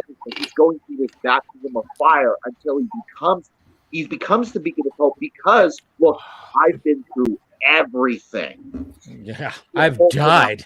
I've been died and came back. Suffered the threat of losing my wife, and I've been through all of that hardship, and I ended up okay. So I can feel hope now, and he can be the beacon of hope. Yeah. Exactly. One more thing. That one last thing is that all the fear that people have had that this movie is going to be the end of Batfleck, that this little teaser shows that Batman cowl on the ground in that designated area, and it's Keaton's. So the idea is, it's not that so many people freaked out about that. I was like, come on. I kind of freaked out about it. I got worried. Yeah, they wouldn't show that in a sneak peek, though. Yeah, it's like, if any Batman's gonna die, or he's gonna see him dead, it's gonna be Keaton, and then he's going to basically save him. And I feel like the idea is that, like, all this talk about, well, is Keaton going to be in the DCU? Yeah, I feel like he's going to be in the DCU because Barry saves him from death and brings him into the DCU to save his life, basically, to get him out of that. Interesting. Carrie, what'd you think of the sneak peek? Overall, I mean, yeah, it's the movie I'm gonna be conflicted all the way up until watching the thing. Yeah. So it's, I mean, I like what I saw, but I also am kind of like, why was that? If you had wrapped filming the week after, or within this last week since DC Fandoms, that means you still had more footage than they can that you could have shown. Like you could have shown a dialogue sequence, an extended dialogue sequence or something like that. I mean, I'm kind of like, I get, if there's unfinished VFX shots that still need to be worked out, sure, of course, but like there's dialogue that could have happened between Barry and Barry and his mother, or Barry and Keaton, that they could have shown. I mean, like, dear Lord, how many, like, I'm going to be that guy. Marvel's given us more when they've only been shot for like 10 days at a Hall H. Well, I mean, look at what Matt Reeves gave us last year. Exactly. Yeah. So like, it's not like they didn't have stuff they could show that could still tease a little bit better. So I think I was kind of like, I wonder why they went about it that way. Yeah. I just kind of wonder if like Muschietti has just a massive gag order of like what he can't reveal. Like he can't reveal like I don't know. He just can't let anything on. And maybe he doesn't want. Kind of seems like that. Maybe he doesn't want to, but maybe there's stuff that and I don't know. It's just one of those things. Overall, I liked what I saw. Like the suit. Isn't the suit going to be done via CGI? Like, wasn't it like a CGI? Yeah.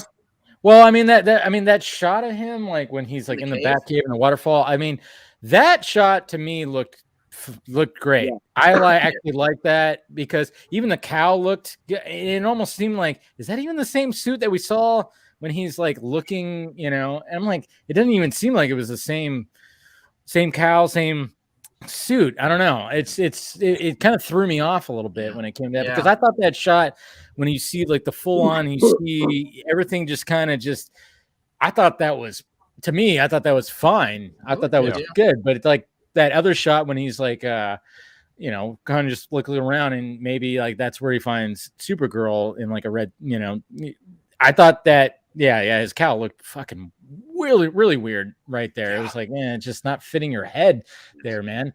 So I don't know. It's interesting. It's very interesting when it comes to all that. Doug, what did you think of the sneak peek? All right, I'm going to do something controversial here. Uh-oh. I'm going to hold judgment until I see more. How dare you, sir? You can't do that. You have to say what you feel right now. Based on that, it lowered my estimation, but I kind of understand, and I don't want to side with WB in just about anything, but I'm going to choose to trust the Muschiettis. I think they're good filmmakers. I think they're competent, and I think they want to do fan service. And they were not allowed to show any Batman until after March or April because of Pattinson, which is one studio directive that I totally agree with. Yeah. I totally get that, because the general audience is like, okay, it's Pattinson, and people that walk into Dune and a movie theater seeing the posters out, it's like, oh, Pattinson, and seeing those trailers are going to turn people. And it's like, wait, what? The Penguin is Colin Farrell, but he's ugly and he's handsome. And like those little conversations are great marketing points. And you don't want to take away from that with multiple Batmans at this point. And then they start doing the Flash stuff. And so my takeaway is there's a lot of CGI because it's the Flash, and it's going to be better than the CW. So they got to take some time with it. And who knows? Obviously, there's some things that I would like to happen, like Batfleck continuing. Mm-hmm. There's things that are rumors that, might happen with Keaton taking over, which makes no sense. But I think they're but it just, what do you want to do with Keaton at this point? He's obviously a draw. The thing that makes the best and most sense for me is Batman Beyond. I mean, that's perfect. It is perfect. And it's Michael Keaton, and he's the best. And my buddy who hates comic book movies but loves Michael Keaton Batman, I said, are we going to Flash on the opening night? He goes, hell yeah. Thursday night, IMAX. Yeah. And that's a guy who hasn't watched a comic book movie, probably 5 comic book movies in the last 20 years. And so that's a draw. But at the same time, like, it doesn't feel right that you'd kill off Batfleck. Because if you think about it, why would Ben Affleck go through what he did in Justice League, read the script that says he's killed off, and then go ahead and do it. He'd say, no, I don't need this. But then maybe he reads something where it opens up some cameos and makes it easy for him. And it's like, hey, you could do Batgirl and Birds of Prey, and we leave the door open for Justice League 2. And he also apparently had some script suggestions too. Like, yes, when he was handed the script, he was like, well, let me give my And so I'm just saying, there's so much wrapped into a little Flash thing. And so I think the door is open for Batfleck. I think the door for something better with Keaton, like Keaton taking over as the DCU Batman, doesn't seem right, even though I hear that time and time again. Yeah. And there's a certain group of people try to push that narrative hardcore, and it's it's something different. But the moral story is even Kevin Smith is on that train. So and a 70-year-old Batman does not make sense in the context of a Batgirl movie that has a 60-year-old Jim Gordon. So I'm just gonna say I was very skeptical of Ezra Miller as Flash, and then all of a sudden I see Zack Snyder's Justice League, and he's literally I think about one of the best comic book movie moments of all time, and I'm like, okay, I'm going to trust the creatives, and I hope Batfleck stays around. I hope Keaton gets Batman Beyond, and I think we'll see what happens. But anyway, we didn't get a whole lot of information, but it looks kind of cool. But it didn't. Whatever. Didn't move the needle. I think a lot of us kind of didn't really move the needle, but it was cool to see like where they're kind of heading. And it's like I dig the suit when it was that shot, which might not even make it in the movie because it seemed like that was shot specifically for promo. Yeah. And I'm like, all right, okay, that looks good. I like. Are you talking about the spray painted Batman suit as the Flash? No. I'm talking about the when he's like the waterfalls in the background. Yes. That's pretty cool, and I think it's going to look better. I will say this: I am very much down with the idea of the second Barry turning evil and essentially becoming the Reverse Flash. I am down with that. I wouldn't be surprised if that. And there's questions with that too because it's like, all right, does he have like powers? Does he not have powers when this story starts? Because he doesn't have a suit, and they make a suit out of the old, the Batman Returns costume. Yep. And to me too, it even seems like that Barry, I don't know, he just seems like he's stockier. I don't know. Obviously there's another actor that plays him, and they just put Ezra Miller's face on it, but even like he just looks slightly different, right? I feel like again, this is another stark difference between the original Flashpoint. Is that like in the original Flashpoint, he wakes up and he's in this other universe, in this other time. But here, I feel like that Barry is the Barry Allen of the Michael Keaton universe. Yeah, it could be that. I can see like he doesn't have powers, but the difference is that the Barry Allen that we know, he shows up in this universe and encounters him and says, oh, okay. Well, that would be cool though, like that he gets struck by lightning and then he gets his powers. So that whole I don't know. It's going to be interesting. Maybe it would be an experiment for that second Barry, so that second Barry can get powers.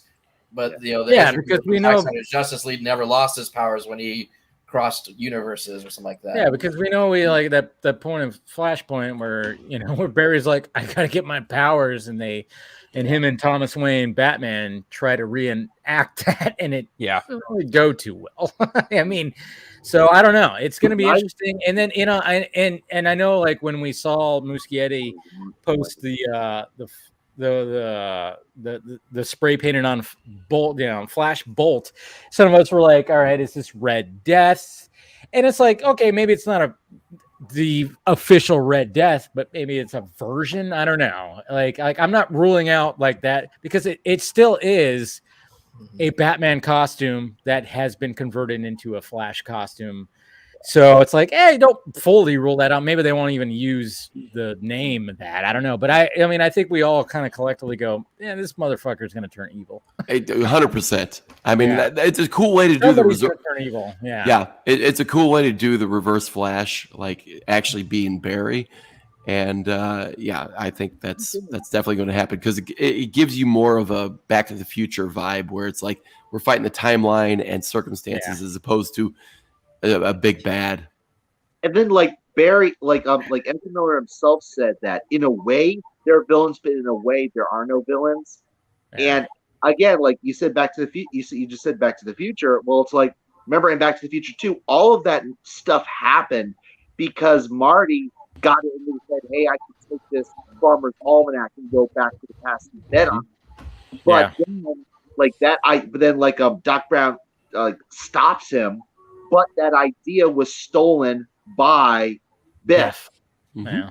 Who? Yeah. Well, yeah, it could be something right there. What are you gonna say, Carrie? I just had a thought come to me. So what if it's something like, the whole point of Barry traveling across time and multiverses is because he's trying to figure out a way to save his mom. Yeah. And he ends up in a universe where his mother is alive, but there's another Barry, but realizes in order to fix things, he has to kill. He still has to let his mother die. That's so the reason that Barry goes evil's like, you're not going to let my mother die. Wow. Yeah. That's kind of the classic Flashpoint, but it's just instead of a reverse Flash, it's still just Barry. But like, isn't it like a very emotional, weighty reason for that second Flash to like become the villain because he's trying to stop somebody that would, even if it's for the greater good or fixing something, you can see why he's like, no, I can't let you kill my mom. But that's true. Yeah. Again, like going back to Michael Keaton's speech, this Barry has the power to go into different universes and different timelines. So in this timeline, his mother's, if you go with his timeline, his mother's alive, but in Barry's own timeline, his mother's dead and everything's as should be. Well, he can accept, maybe that is him accepting that. Yeah, and I think that's going to be the crux of the story. And I always thought that Endgame was going to be Tony Stark choosing, like him having to choose between his daughter's existence or saving billions of people. And that I thought that was going to be the choice when they introduced the fact that Tony Stark had a daughter. And I was like, oh my gosh. But they, did whatever they wanted with time travel. And I love you 3000. Sorry. Yeah. And I love that scene. I love that bit. It was emotional for me. No, it's good. It's good. But I just imagine I like Endgame, but can you imagine the emotional crux of billions of people versus the existence of your own daughter? And I thought that's where they were going when they opened up Endgame, and the time travel is kind of wonky there. But anyway, those are really cool questions, and I think obviously Barry's mother is going to be the crux of Flash movie. Yeah. And even though I know, like some of you guys were saying that the second Barry was a place that where Ray Fisher was going to be, to me, I don't think that was. I think that was always going to be a story point. But I think Cyborg was going to play a point in just it's the point of like the cosmic treadmill and just basically helping Barry get to the fact that he can jump to these multiverses or in the timeline. I don't think that Cyborg was never necessarily going to be going with him, but he was going to play a pivotal part of him helping him, and he was going to have a significant, maybe in like the final act or whatever the hell, that he was going to be there. But I think it was always going to have the intention of having two Barrys, to be honest. I would imagine that they pretty much just gave Ray Fisher's line to Ben Affleck. I totally agree with that. There could be that. Yeah, there could be that. Yeah. It's kind of like you're writing a Justice League story, and you're like, hey, we need some technical babble, like a Star Trek script. It's like, we need some techno babble from Cyborg. It was like, Cyborg died in his own contract, so we bring in Dr. Midnight or Steel to do that. And so that's why it's unfortunate that it was replaceable and not a giant cameo. So that's my read on it anyway. Yeah. I just want to see Ben Affleck and Michael Keaton interacting on screen. Oh, it's gonna. I think it's gonna. There's no way it doesn't happen. I mean, when you heard Barbara Muschietti going like when they put on the cows and whatnot, and it was just like they had to like kind of almost like yeah, it's gonna happen. We're gonna have both of those Batmans on screen together. I mean, how do you not do that? You have to have That's how two you put Batmans, and it's gonna be glorious, and people are gonna fucking cheer in the movie theater, and I'm like, yeah, I can't wait to see that. It's gonna be great. Although everyone Uh-oh. said the exact same thing about we're going to see Luke Skywalker, Princess Leia, and Han Solo on screen together again, and we didn't. Yeah. Yeah. Well, yeah, well, that's where you learn. They probably realize, hey, let's not do it that. Let's not do That's when they said, "All right, that. John Favreau, Dave Filoni, you're doing everything from here on out. We screwed it up, Yeah, pretty much. Yeah. and I think we're going to be better off for it." Yeah, absolutely. All right. So now moving on to not quite Yeah. the Batman yet, but we have Shazam 2. Now we could blow through this pretty quickly because they did show a featurette, but what did you guys think about where they're taking that character and the Shazamily, I guess you could say. I mean, Let me say this. A lot of people like give Zachary Levi a lot of grief. They say that he's just goofball and so on, whereas opposed to Asher Angel where he's more serious and so on, whereas like Billy is like he's more serious, Billy's more of a goofball as Shazam. There are a lot of moments in the original movie where Zachary Levi as Shazam where when he gets pissed, he looks pissed. yeah. And there are moments here, like in the featurette, that we do see him. He's not only pissed, like his suit's like burned up and all that, and he's beaten up and all that, and he's like, I've had enough of this crap. Yeah. Yeah, I mean, it's a common trope when it comes to kid transitioning to an adult. It seems like the adult goes really heavy on. I mean, watch any kind of flip flop movie, that has been around. Yeah, Big. You got. I mean, there's other ones. There's that one with Fred Savage and Judge Reinhold. And then there's that one with Kirk Cameron, like father, like son, with Dudley Moore. I mean, like anytime that the adult plays the kid, they go over the top of how they're the kid, and it's just like it's very frustrating because it's like, well, you don't have to be like that stupid. So there's always that aspect of like that, and I think like when it came to Shazam, it wasn't too much. It wasn't too much. Maybe there was a little bit, but I'm kind of hoping that they kind of clean it up a little bit more. Yeah, it was more. And let's face it, Billy Batson's like Shazam. I mean, now he's like a fucking adult.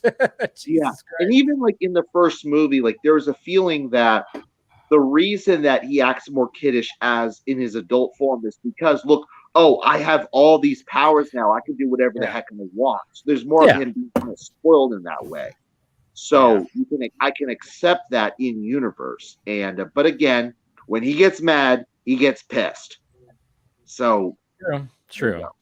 So I mean, it does look like it's got. I mean, bigger budget, which is great. Cool. Oh, and of course, you have the great Helen Mirren and Lucy Liu. Yeah. I mean, you can't complain about that, right, Jacob? They look fantastic. I'm sure you saw that. Yeah. The great Helen.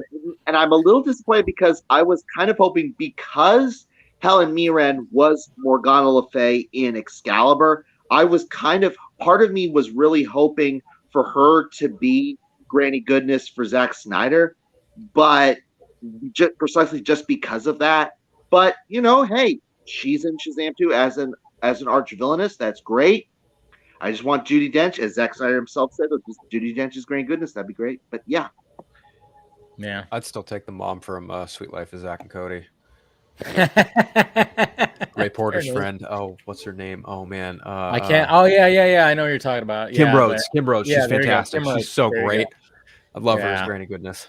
Yeah. It's not. Yeah. I mean, Zach knows. But Phil, what'd you think about the Shazam feature? Right? I love seeing the first Shazam movie because I saw it a couple weeks early before it released worldwide. I saw it with a pretty huge crowd, and there was a young little kid next to me, and he was just having a really great time. And that I think that's what ultimately with that character. I mean, especially in today's like culture of superheroes, I think that's what's really necessary. So I feel like the second one is kind of building on that in a lot of ways, and I feel like getting more of the family is a good thing. But also, you've got Helen Mirren and Lucy Liu there. That's got to probably put some butts in more seats. And now, in just this giant canvas that is, superhero cinema, I feel like now that Marvel has kind of had their due with Endgame, but they still kind of have their stride. And now that they've, WB and Disney kind of navigate the way that they do, in which, especially with the pandemic going on, we just saw Marvel shift their whole slate. So maybe a movie coming out in March could make as much money as it could. What movie is that? Now, gee, I wonder, right? Yeah, I don't know. But it's just nice to see, like, them playing nice, but also playing nice to the point where they can like make enough money to survive, so to speak. And I feel like the Shazam movie is the second one at least is going to do a lot better than the first one in a lot of ways. Yeah, I think it definitely will. I mean, the costumes alone look great. Such a fucking upgrade. My God, such an upgrade. Doug, but they don't stand a chance against Black Adam. No, I know. Yeah. I give WB some credit because they botched the release date of Shazam. That was one of the stupidest. It was. Yeah, the way where they placed it was like. It was like right smack, like right before Endgame or Infinity War, right War, after Captain Marvel. Yeah. And it just and it's a Christmas movie. Jesus Christ! I would have said delay it another year for the Christmas aspect, and it would have played great. And so I do love the fact that they're giving it a sequel because all the parts are really good. I think David Sandberg is really cool. He's an excellent director. He's a really cool creative. The fact that he made me really enjoy a third Annabelle movie, that shouldn't have happened because the previous Annabelle movie, not so great. It was a shit sandwich. First one, okay, fine. And it's a spinoff. But the third one, I was like, holy shit, this is fucking good. Like, he did the second one. He did Annabelle Creation. Was that the second one? Yeah. So the third one is Annabelle Comes Home. Oh, okay. Right. Okay, I got them mixed up. Anyways, he did an Annabelle sequel that should not have worked, and it worked. But it's kind of in the same vein of two different things. One, Matt Reeves taking over 2 and 3 of a Planet of the Apes trilogy and just rocked it. And then you've got this archetype of horror movie directors working on these comic book characters that are just, it's great. And I'm sure the studio loves the comic book guys that are like really low budget, or the horror guys that are really low budget. But I think, they've got a good cast and, great actors. And I'm really excited for it because honestly, the Shazam movies are probably going to be, my kids are really, really young. They're probably going to be the first superhero live action movies that I show the kids other than like 78 Superman. So there's a market for it. And you make it full, maybe not PG, but PG-13. But it's, I think there's a market for it. I'm glad that we continued with it because, there's a market for there. And, if you cross over with something else like Black Adam, God bless. But I love Zachary Levi, and I think there's potential there. And I'm glad they didn't kill it after the first one because WB botched the release date. Of course. Big time. I understand that it's apparently heresy, but look, Shazam is my favorite non-Zack Snyder DCU movie. It still is. That's good. Mine's Aquaman. I got a lot of shit for that. Yeah, I know. Horror movie director doing a comic book movie. Another one too, who is also who worked with Toby and Walter Hamada before when they were overseeing New Line.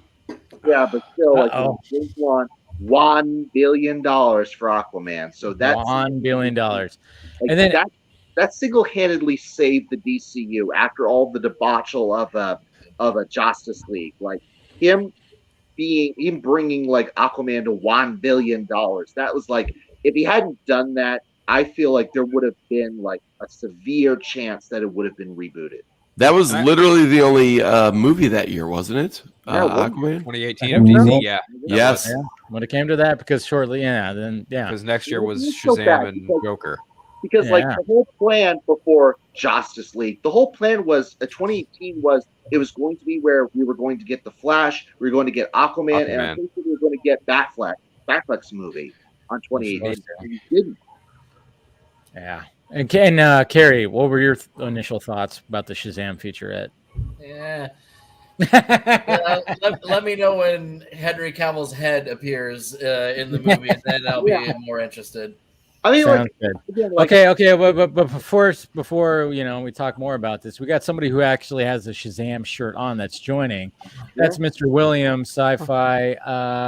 There he is. Look at that. He's actually wearing it. I mean, your connection might be a little low, but yeah, he is. He does rock that Shazam shirt. Yeah. So. Took you long enough. My work shirt. See? Your work shirt? That's the shirt that you wear? Yeah, there you go. Oh, yeah, so it does have it on there. There you go. Let's back up and get Williams' take on Dune. He's earned it. Oh, yeah. I thought it was epic. I thought it was great.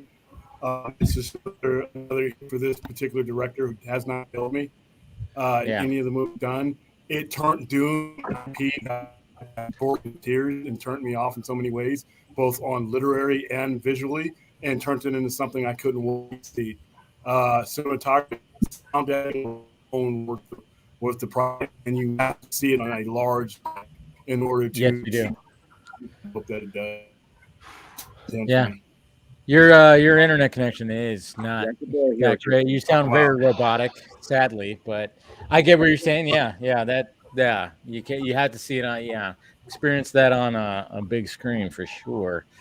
So which is why, like, I believe you had someone, I forget exactly who it was, but you had someone on your the vodka stream that was going on and on about how, well, look, like the same day release is great because people who would not see it in theaters still get to see it. And I'm like, they're going to get to see it on HBO Max anyway. It was just a question of when they're going to do it. And I'm sure those people can wait a month. Yeah. Yeah. I mean, you guys talk about Fandom already? Is that what you were talking about when I came in? Yeah, we're talking about Shazam right now. The Shazam feature. We've already talked about Black Adam, and then Flash, and now Shazam. Shazam 2. Yeah. I'm sort of interested. I'm more interested in Black Adam than Shazam 2, but I mean, if I had to had a gun in my head and say which one would you choose to go with, it's definitely going to be Black Adam. But I'll go see it, Shazam. And I always knew that Shazam was going to get a sequel because it's the one that they produced. It's the one that they produced that wasn't connected to anything, and it was their resume as far as Hamada and company. So I knew the moment, even though it only made $400-something million, they were going to call that an excess, and we were going to get a Shazam 2. It was just when and how old these damn kids were going to be by the time you actually got it. But I had no doubt that they were going to do it. I have more doubts about the Flash movie being good than I did about Shazam 2 being made. Yeah, makes sense. My one thing about Flash is, like, look, Flash, the first Flash, like in the credit scene, they were really setting up that Dr. Sivana and the Worm were going to be doing Mr. Mind. Yeah, Mr. Mind. They're going to be doing something. And then apparently now we're hearing that, no, they're going to have nothing to do with the second movie. I was like, well, what was the point of that setup? Are you going to have to wait for the third movie until that setup is paid off? I don't think so. Yeah, it's interesting. It's interesting what they're going to do with all that. But now we can talk about the thing that we can all collectively just be like, holy shit. Before we do, just one little thing. Like, one of us, like, brought up, I just hope that we finally get to see, like, Superman's head in this movie. But just all I know is, and then someone brought up, look, these kids are not going to have a chance against Black Adam, which is why Shazam 3 has to be Shazam Superman The Return of Black Adam. And the funny thing is, like, unlike James Wan, specifically said, I only plan to do 2 movies in my series because that's my vision. And I really feel like Andy Samberg is planning to do 3 because this book, this high-end book that I've been talking about a lot, Freddy's Guide to Superheroing, has all this setup where Freddy is gushing about how Lois Lane is basically a mentor of his, and then it pays off that Lois, like, gets him to like write an op-ed for the Daily Planet that gets published. So, okay, you have all that set up. So Shazam 3 better have some payoff of Henry Cavill and Amy showing up in the third movie, and especially with Superman and the kids having to team up in order to face Black Adam. Yeah, I mean, it could be interesting. Hopefully, something could be worked out with that. Yeah, we'll see. We'll see what happens. But yeah, let's talk about that Batman trailer. Holy shit! I mean, the only thing about Fandom that was worth the oxygen wasted on it. And they knew because that's why it was the very last thing. I do have some thoughts about Fandom as a whole, but let's talk about that. Well, yeah, I mean, like Fandom as a whole was not as magical as last year for sure. Nope. It wasn't as interactive. They didn't have a schedule. They basically didn't have anything. They had nothing. Yeah. They have breaking news alerts with no breaking news. Yeah. It seemed like the Chinese one had panels where they actually talked to they actually talked to the people. Yeah, that was weird. It was like, really? Why didn't they do that with the for us? Yeah. That made no sense. Yeah. Like that's what we kind of wanted, but they were like, nah, everybody just wants to see some footage. Which, yeah, cool footage. That's great, but yeah. It's just people go to Comic-Con panels, not only see the footage, but they like seeing the cast and like seeing them on stage. Why not take advantage? Fans be able to ask questions. Yeah. Why not take advantage? Like if you're on the Batgirl panel, be like, hey, we have a special guest that's just going to show up, and it's J.K. Simmons. Hey, I'm going to be Commissioner Gordon for sure. And, let's treat it like it's a Hall H. Maybe. It's weird because DC Fandom as a whole, it seemed like they were trying to virtually replicate the Comic-Con experience, but just utterly didn't feel like that. It didn't feel like that at all. Them showing the fan art was kind of like, is this their way of trying to recreate the idea of walking up and down Artist Alley, where you can, or like when you can buy prints and original art? Like, it's like, I don't know if in their mind, if that's what they're trying to do, then, but like, it shows you like they're trying to do all in one thing what happens over a whole long weekend of multiple panels at different places at different times, so the fans can choose what they want to go see. The CW fans can go to see the CW shows, those panels, but rather than sitting through one long presentation to hear about, hey, the Flash's boots on TV are finally going to be yellow, guys. I feel like are going to wait in line in Hall H to see that. People who are more interested in the comic stuff or the video game stuff are going to go see that. Whereas this was trying to cram it all into one. I'm like, if you're trying to cover all your bases that you normally would cover at a regular con, you didn't do it well at all. I feel like a big reason for that is because of Discovery coming in. I feel like because Warner Brothers is now in this big transition phase, they felt like they had to shelve all this because they wanted to focus on the transition. I just don't think they wanted to spend any more money. I just think they're like, how can we do this as cheap as possible and still make it look passable? Yeah. Because they're like, AT&T doesn't want to pay for this thing. Discovery's not in charge yet. Yeah, because of the transition. Because next year will be a whole lot bigger. I bet. Let's hope. Well, but, there's a way to do, and because I'm the fan of Comic-Con and everything like that. There's a way to do both what DC Fandom does and the live presentation. Yeah. You can merge them somehow. You can broadcast live from Hall H. That's what I was saying too. You can take the record. If you will just want to record the stuff that happens Hall H, you can put that into Fandom later if it's not going to be at the same time. And that way, it's like, hey, this is what the fans got to experience back in July. Now you're going to get to see it. Yeah, I kind of had that kind of way of thinking too. Is like the fact that we lost William, but we got him back. There we go.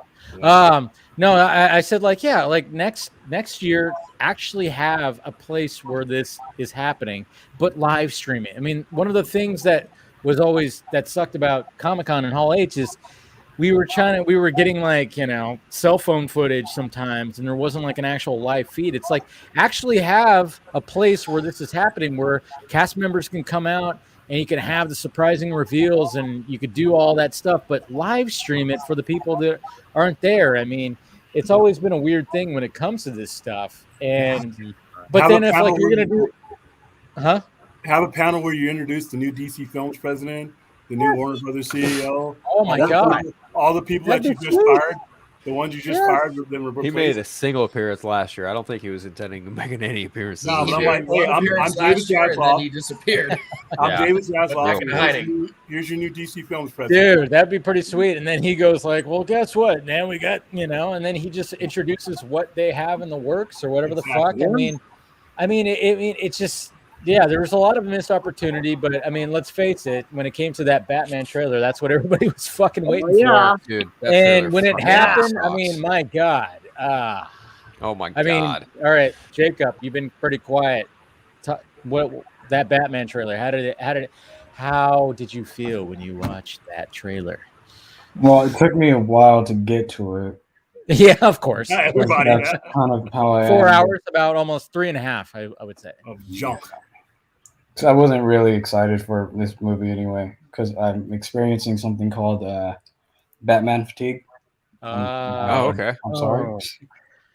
I'm just gonna kick you out of this. I'm sorry. No. I understand where he's going from. And I just, Like, and Yeah. I kind of, to leave us off, I had a bad taste in my mouth with this movie because at that time we had Justice League, not Ben Affleck, and well, not the Ben Affleck we should have been seeing.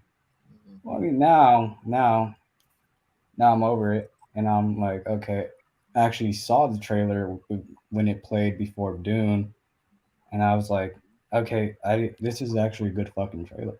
Okay. It's after like 20 That's what you minutes, gotta do. 22 minutes of people or just like trailers, and I knew the Batman trailer had to be the last trailer, and then when they showed that screen that this is a Green Band trailer, whatever. Like I knew people were like sighing, like get to the fucking movie already.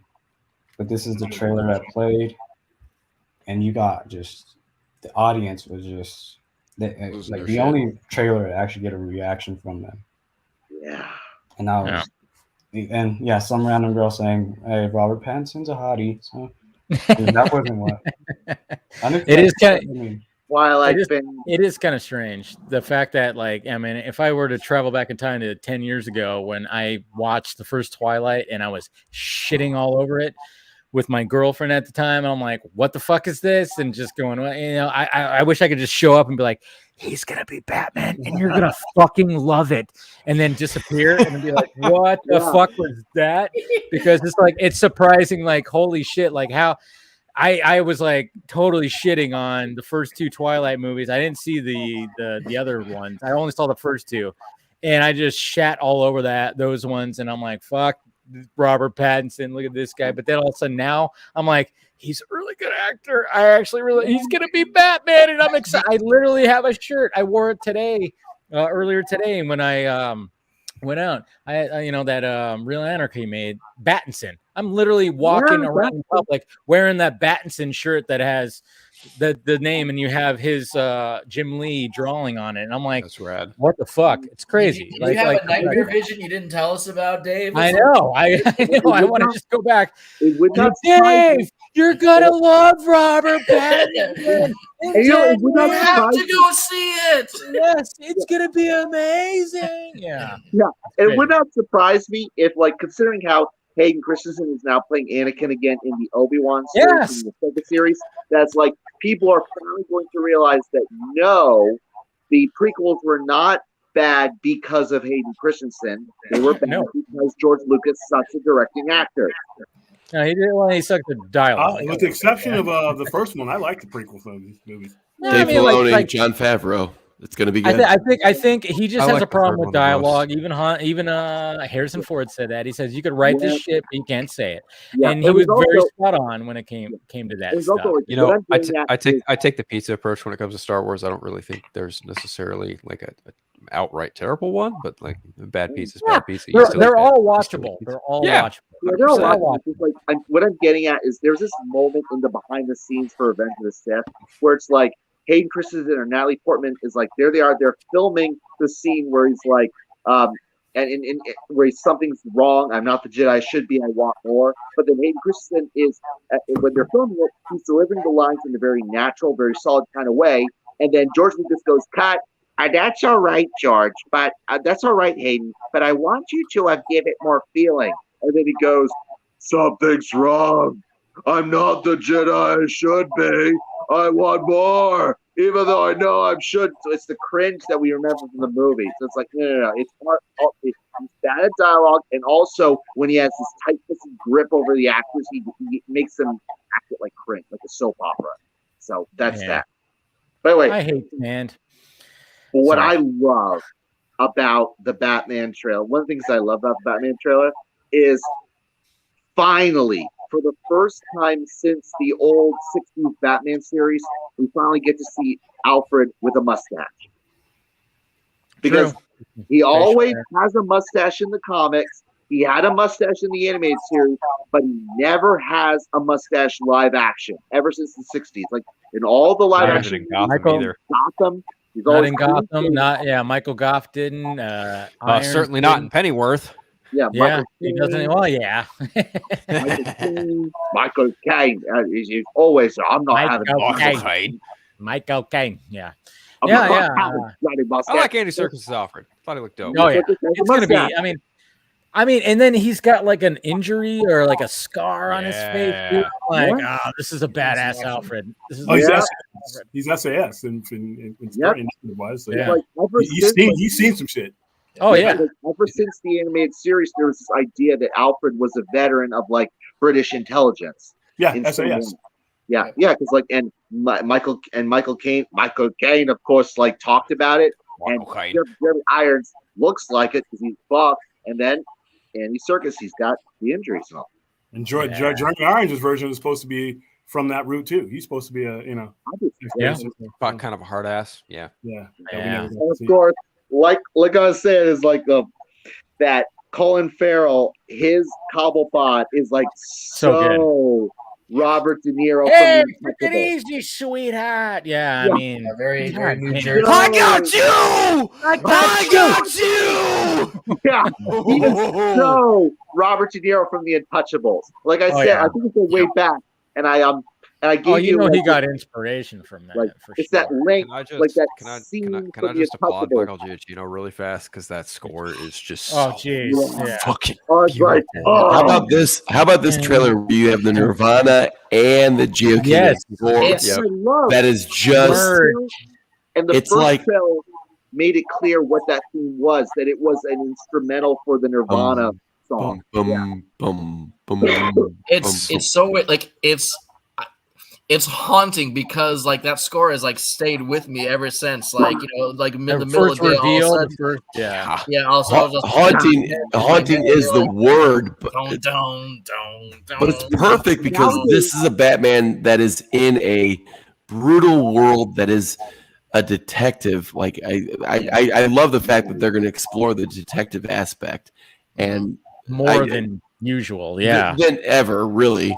And it's going to be. I mean, this might be full on R-rated Batman, which is insane. Yeah, just one thing. Is he going to drink the Riddler's milkshake? What is it? A Shamrock shake? Yeah. I don't. I don't think this will end in a bowling alley. No. I got that reference. Yeah, I got you. I understand that reference. Yeah, where's that drop from Avengers? I don't know, but man, this trailer just looks incredible in every sense of the word. I mean, and also, I see a lot of people also try to say that Matt Reeves is like the next Christopher Nolan in a way, and I'm just like, oh no, dude, this man is not that kind of filmmaker. I'm sorry. That's what was funny about that. It's like I saw like, oh yeah, it just seems like it's a rehash of Christopher Nolan. I'm like, did we watch the same trailer? I'm like, I think it is. I'm not gonna lie. I think it is kind of like Chris Nolan 2.0, but Nolan Universe 2.0. I kind of Christopher because they're both doing realistic, but I think he's trying to go more grounded than Nolan went. Yeah, exactly. I don't know when you see him taking machine gun fire like he did. I don't know. Or that Batmobile. Like what Nolan never did for me is that he never got the mythology the way he never had fun with it. Yeah. Yeah. And to be honest with you, man, with- I don't know about that. with I the just remember exception that. of The Dark Knight and Heath Ledger's role in The Dark Knight, I wasn't a huge fan of the Nolan films. I didn't hate I think from a Batman perspective, the Nolan films kind of they don't necessarily do a disservice to it, but they definitely kind of shy away from a lot of the things that make it Some of the fun, lore, yeah. supernatural, very like ethereal. Whereas I think Matt Reeves is kind of embracing that a lot more. You really get the feeling that this version of Bruce Wayne likes being Batman. As opposed to Christian Bale's version, who just kind of used it as like a means to an end, whereas this version of Batman is using it to just kind of take his rage out on all these thugs and criminals. Like he's like Rorschach in that kind of like way. Yeah. You know, Bale always said when he puts on the suit, he becomes a beast. So I mean, I think that's still there. It's like it's so ironic because like there's always, you know, some schmuck like on Twitter who nearly always uses the Matches Malone name. There's a whole bunch of people using that name for some reason, and they all hate on Batfleck, but they love on Christopher Nolan, and they act like Batfleck defies the comic tradition, but that the Nolan verse is somehow in keeping with the tradition. No, I mean it's great, but it was him like getting rid of like the mythology that was mystical, and he goes to the realistic. Yeah, I mean, when it comes to this version, it's like okay, yeah, keep it grounded, but also take it. I don't know. It just seems like Reeves went like, yeah, I want it grounded, but I'm gonna take it into. Just, I mean, when you look at the movie Seven, which is what everybody's comparing this movie to, is like it's like, yeah, that movie is very grounded, but at the same time, it's like, would that actually happen in real life? I don't know. Well, maybe, I mean, I don't know, like, but at the same time, yeah, Supernatural. When I think Supernatural, I think that's where you have the Clayface as the walking pile of mud. And like, I would love to see that, but there's no way that's ever going to appear in Matt Reeves' universe. Probably not. But then we hear like there's a possibility of a Mr. Freeze that might be showing up. It's like, could you see a Mr. Freeze showing up? In, you say that. Well, you have microwave emitters in Batman Begins. So actually, yeah, I could see a Mr. Freeze done in Matt Reeves' vision. So I'm not envisioning like the goofy cartoon version where he's wearing a fishbowl over his head. Just the fact that just the same thing he did with the Riddler and made him the Zodiac Killer, pretty much. Yeah. I could see him making a very kick-ass version in his own way. Not anything that we're recognizing, but I can explain the science of it for sure. They absolutely can. I think this man doesn't limit himself as far as filmmaking standards go. This is the guy who did Dawn and War of the Planet of the Apes. This is the guy who also did the first Cloverfield which shouldn't have worked. Yeah, right. That's my strike against him. And it fucking worked like gangbusters. Right. So like he's no stranger to motion capture and CGI. So I think Clayface is definitely in the cards. I feel like Man Bat could definitely be out there. And I just don't think they fit. That'd be great. I just don't. I just don't. The trailer makes me think he'll do that. So. Yeah. I would see David Cronenberg doing a Clayface movie more than what about Mike Flanagan? He wants to do one. I think Flanagan would make a kick-ass anything. He'd probably make a great Black Label. Let's not do Joker 2. Let's not. For me, Flanagan's. Sorry. No, let's do Joker 2. Screw that. No, for me, left alone. For me, Flanagan's a made man. If he wants to do something in DC, carte blanche. Do whatever he wants. He wants to do a Clayface horror movie. I'm like, yes. Yeah. If you watch Feet of Clay, you go. It's a fucking horror, tragic story right there. The Eternal Night, both parts. Oh man, I still haven't watched Midnight Mass. I still need to catch up on that. Yeah, it's good. It's very, very different than. Yes, that's what I keep hearing. I mean, everybody was talking about Squid Game, so I went like full on Squid Game first. But then I'm like, all right, I got to do Midnight Mass now. So I still haven't seen that. Yeah, you got to watch that. Ugh. That your anxiety, if your anxiety levels will go up, that's for damn sure. Okay, I love it. Okay. Yeah. I'm telling you, there's times where I'm like, oh, what? It's funny. Like I had to go to work on DC Fandom, so I caught about half of it when the Flash trailer ended. Is when I left for work. So then by the time I got to work, it was about an hour and a half or so into my shift, maybe 2 hours, and my coworker was like, "Hey, the Batman trailer went up. Like, do you want to take your break? I went, yeah. So, like, just witnessing it on my phone for the first, like, obviously that's not obviously the first way you want to take a trailer, but that's not the first time I've seen trailers happen. That was the first way I watched the Batman vs Superman trailer. I think when I saw the first trailer for The Dark Knight Rises was probably in front of a computer. So, like, when it was really dead at work, when there was nobody in the store, we were like, all right, let's watch the Batman trailer on one of the 3 computers we have at work, right? We threw it up there, dude.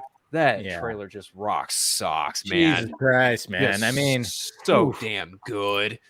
I know, it's like, how do you top last year when we did not know what the aesthetic was going to be? We didn't know where Matt Reeves was essentially taking this this character, and then we were so surprised, and it was like, holy shit. And then it's like, all right, how do you top that? And he fucking went, well, I'll hold my beer, because I'm gonna create more of the mood that I created in the first trailer. And I mean, right off the bat, when you see the Riddler, when you see Edward, it's just in that diner and the way that it looks, and then you have the SWAT team coming in, and you have that score going, ooh, and it's like, God damn it. And then just the way that whole scene is set up, even like with the panning into the coffee mug cup with the Riddler mark with and the coffee. question Oh mark. my God, dude. Yeah.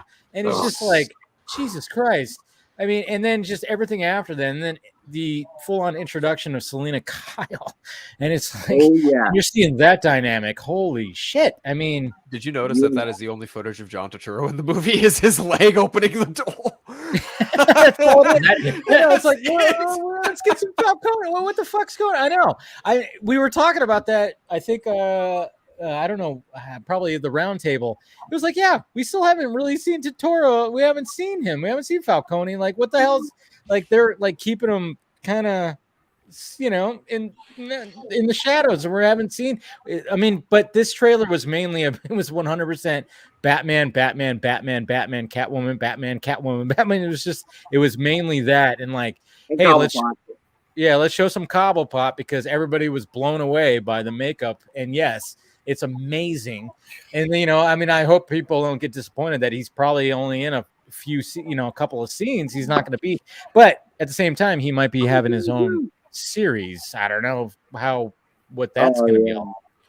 Yeah. But, yeah, they're gonna hide. They're gonna hide what Paul Dano does, and Zoe. I mean, it was huge part of the trailer, and I love the fact that they're going to explore her as kind of a partner to Batman, and the John Turturro, Carmen Falcone connection that they've never really touched on in live action. I think that's great. Yeah. Do you think they're gonna play with that aspect from the Long Halloween? Oh yeah, 100%. 100%. Because they're releasing a live action, or they're releasing an animated one in Rome, which kind of explores that as well, right? Yeah. Like in the How they're doing? Batman Hunted, isn't that what it's called? Catwoman Hunted. I didn't think it's that was Hunted, but I think it's based on. Yeah, Are sorry. you referring to the story? Are you referring to the story in the comics where like Selena is like wondering, exploring as to whether or not Falcone is her father? She's trying to figure out if she in fact is like the bastard daughter of Falcone. Yeah. We're all So that's going to be interesting if they maybe toy with that in this. Who knows? I mean, looking at behind the scenes, maybe. I don't know. We'll see. Okay. But okay, I got something for you, Dave. Uh-oh. I DM'd this because we were talking about the Riddler, so it's the perfect way to bring this in. I DM'd this to you before we started the show. You check your DMs? Yeah. Check your DMs. I gave you a link. Yeah, because from the whatchamacallit, from the the one that the motion comic that you're looking at here. Oh, yes. Now it's the first of two things I want to bring to your attention for this stream. Okay. All right, you want to post so y'all can see it? Boop, boop, boop, boop. While you're looking that. All right, here we go. Batman. It's been too long. Riddle me this for old time's sake. All right, who is that, everyone? Well, I know who it is because you sent it to me. Yep. I know who that is, but Who is it, folks? anybody? William, where are you? William disappeared. Oh, he doesn't have anything to do with this. All right, So Bayway. anybody else have any guesses who that is? No. I know who it is. Okay, well, okay. Who? Who is it? It's Scott Fowler. There. Oh, yes, I don't know, it you is. said that We so have good. Scott Fowler in our project. He is the Riddler. He's wanted to be the Riddler for so long, so we brought him on. And he said, Yeah. Yeah. He's And an the interesting character. He definitely is. And the second one is, well, you had the link to what that was like. There was the that's the account for our project. Go to that because like the latest post that we made, just like when you were starting the show. Okay. There you go. So yeah, I'll retweet that too, Yep. by the way. And it's also Let me My go ahead. only real negative, and I hate to lead with because the trailer was really, really, really freaking awesome and definitely got me hyped for it. So, but like, and I think I sent you a question about this, Dave, or for the show, but like, I am not into the gimp mask for Riddler like at all. Oh yeah, the gimp. Yeah, I remember you said that. Classic bowler hat. Isn't it a military mask or something like that? Yeah. well, or Scott whatever, Fowler's gonna have or to find tape up, or something like No, that. it's a gimp mask, Phil. Come on. Okay. Or whatever it's called. Haven't I you think seen? Haven't you seen Pulp Fiction? Of Like, course. whatever it is, I just like that doesn't look like the Riddler. But again, capacity. So and you know the Catwoman, like the suit from neck down looks good. But I'm like, can we please have a more traditional cowl rather than just like She'll a get there. mask She'll with get that there. Little pointy She'll get things. there. I She'll hope get so. there. I just you know kind of like I feel like like the way it looks. It makes sense. She's a burglar. She's a cat burglar.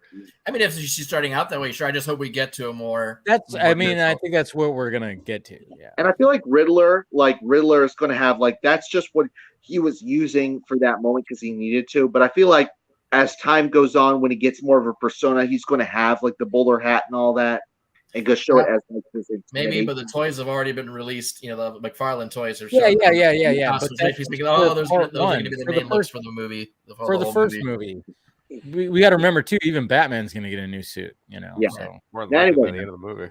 Anyway, Yeah. another thing, and this is the latest post that we made. We were made like during the show. We posted during the show. Is we have an official trailer for the project for Sunset of the Gods. Okay. Oh, did you send it to me right now? Well, I didn't DM you, but I'm just saying that on his the account, like if you just click onto the Twitter account, you'll see the latest post. The latest. All right. I do have a something I want to. Is it pinned? More on a tweet I saw him post around the time the Batman trailer came out that I would love for him to say more about because I think it was awesome what he said. So yeah. All right. Is there like going to be like crazy copyrighted music or anything like that? Or are we good? We're using screen stuff. Like we used the music from the trailer for Godzilla versus Kong. Like the whole it was that instrumental for Somewhere Over the Rainbow. If that uses. Oh, okay, so basically this will be copyrighted. So I'll just say this: like before you get to that, you have like Scott Ballard says something else before that. So okay, all right. Well, all right, we'll do this then. Let's see. All right. Yeah. Oops, I clicked the wrong thing. All right, here we go. Where's it at? Jeez. So here it is, right here. That's very Man of Steel-ish. Riddle me this. All things birds, beasts, trees. Nice boots. Gnaws iron, bites steel, grinds hard stones to meal, slays a king, ruins a town, even beats high mountains down. Whatever. That's pretty cool. Power Deathstroke. corrupts even the best. Yeah. Okay, Bloodsport. Nice.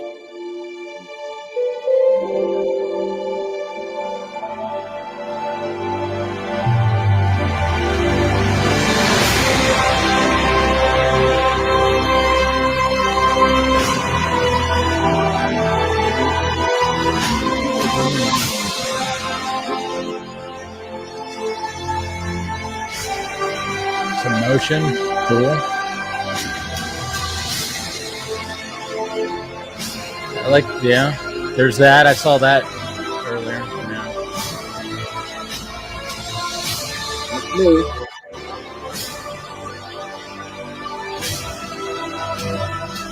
Yeah. Watchmen like, yeah. Yep. That's a bit of Oh, that's rad. Oh, that's pretty cool.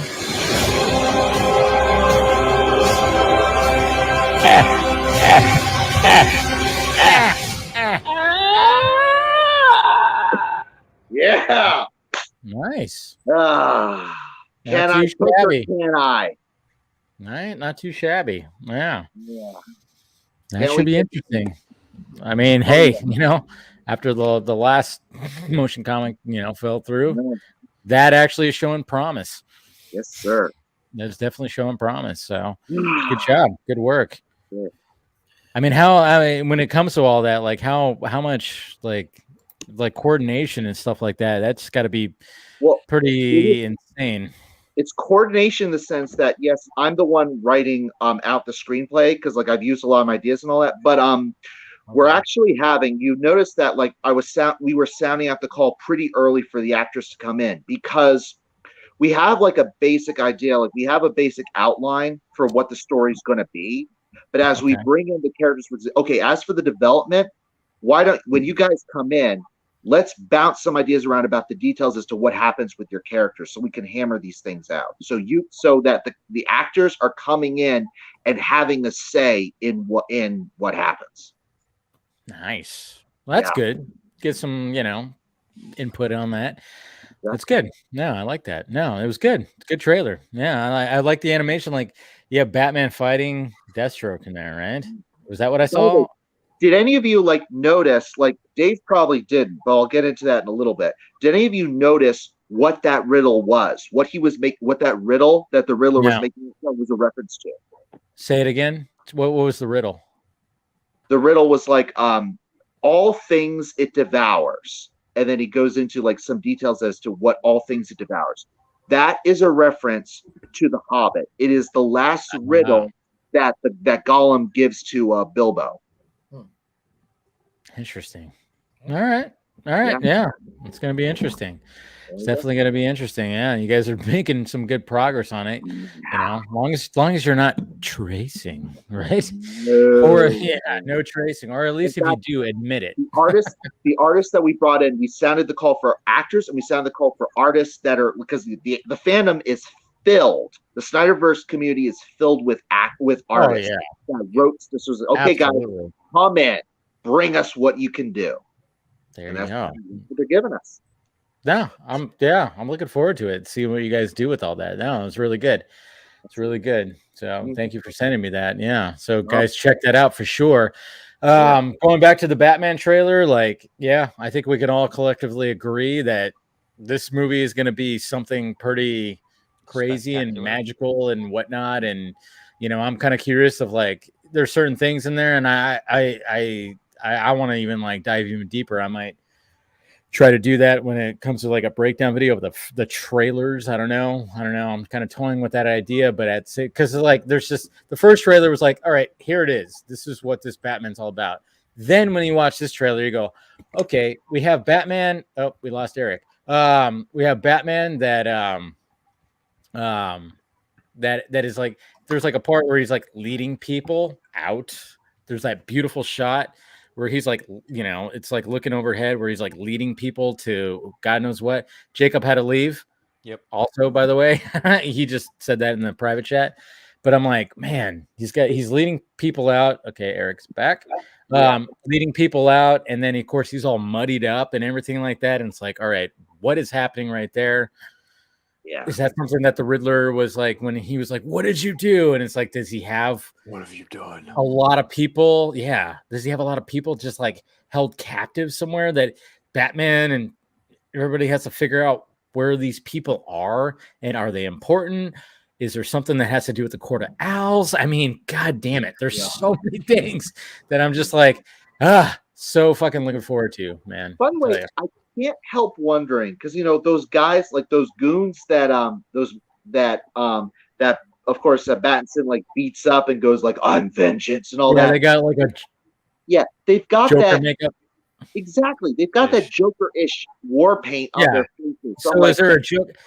yeah, You know what? You know what's funny about that? And I'm like just kind of remembering right now too, is like I always like back when Dark Knight came out and before Dark Knight Rises came out, before we even knew anything about Dark Knight Rises, I always thought like, man, wouldn't it be excellent if the Riddler was the one that was kind of like orchestrating everything when it came to Scarecrow, when it came to Joker, and when it came to the third movie, it was revealed that he was like the one that put them out there, and like he was behind that whole story. Like I kind of was like, damn, wouldn't that be cool if like that was the case? And then I'm like, you know, when I look at this, I'm like, maybe it's reversed. Maybe it's like Joker that's orchestrating and kind of just like looking at in a distance before he decides to go like, hey, now I'm going to make my move or something like that. And Doug, I love the fact that you're nodding about that. I mean, there's just, yeah. I just think there's going to be a mastermind here, and it's going to Yeah. be, you know, maybe Riddler's the patsy, but then, you know, Maybe kind of Court of Owls. You know, yeah, definitely Court of Owls, Joker, or Scarecrow. Oh, And I mean, all those layers there because I'm sure he's grabbing his Court of Owls mask, definitely. I saw that picture earlier. I want it to be Riddler because of how Riddler has been trivialized for so long. Nice. Oh, there you go.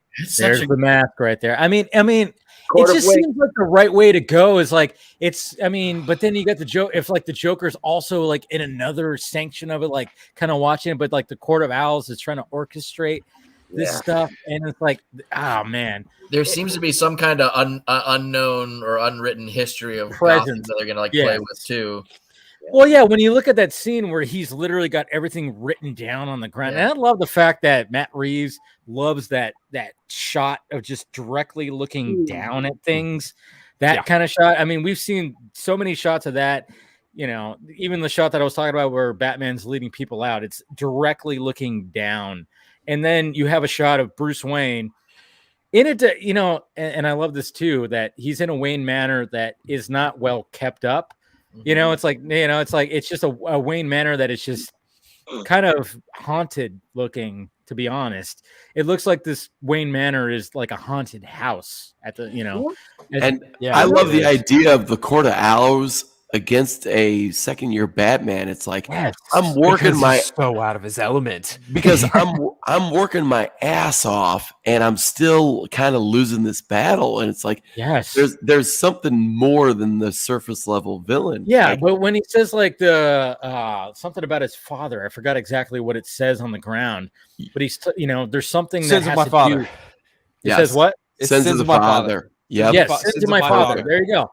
And you kind of go like, it's I did a whole deep something dive on this something whole connected trailer, to the dude. I Court of know Owls it. with that, and I'm like, oh man, please let it be. Because Let like it if be. you think about the way that you could do the Court of Owls from quote a realistic perspective, right?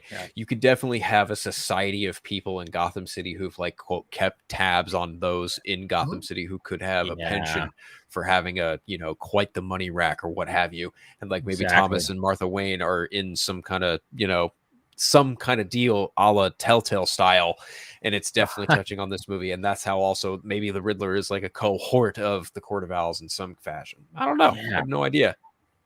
Yeah, see, I mean, it just has that feeling like there's something like Riddler is like, yeah, he's the villain, but at the same time, there's something behind that. And then there's, you know, but then there could be, you know, something else. I mean, remember when we saw set pictures of like these droplets that had smiles on them, and it's like, what the fuck is that? Is that tied to the Joker? There's some kind of drug out there that's happening. Is that? Yeah, it's like, man, it just seems like there's so much that is happening in this story that I just can't wait to just unfold because it's like,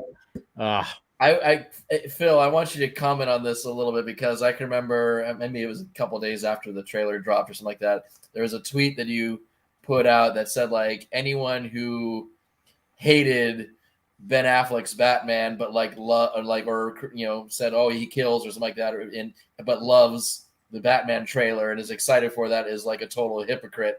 Oh, 110%. If So you absolutely, I saw that, I was like, ha ha ha! I just started laughing like gleefully when you said because it's true.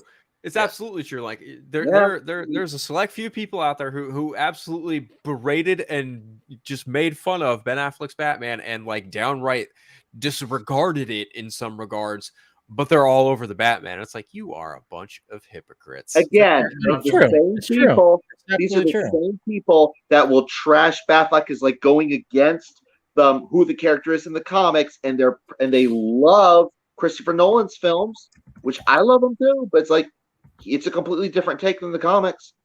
Yeah, I know. And it's all stupid. To be blunt, Christian Bale's Batman did kill countless times. Like, he killed who knows how many ninjas in the League of Shadows dojo, along with fake Ra's al Ghul. Well, I mean, yeah, and then even when he does that, he's all, I don't have to kill you, but I don't have to save you. I don't, or something like that. Yeah, and he and Jim Gordon set up the whole thing so that when he leaves him, he dies. And then, of course, in Dark Knight, of course, he sends Harvey Dent careening down to his death. In Dark Knight Rises, he fires missiles over at the truck that Talia is driving. She dies. So don't give me this nonsense about Batfleck being a murderer.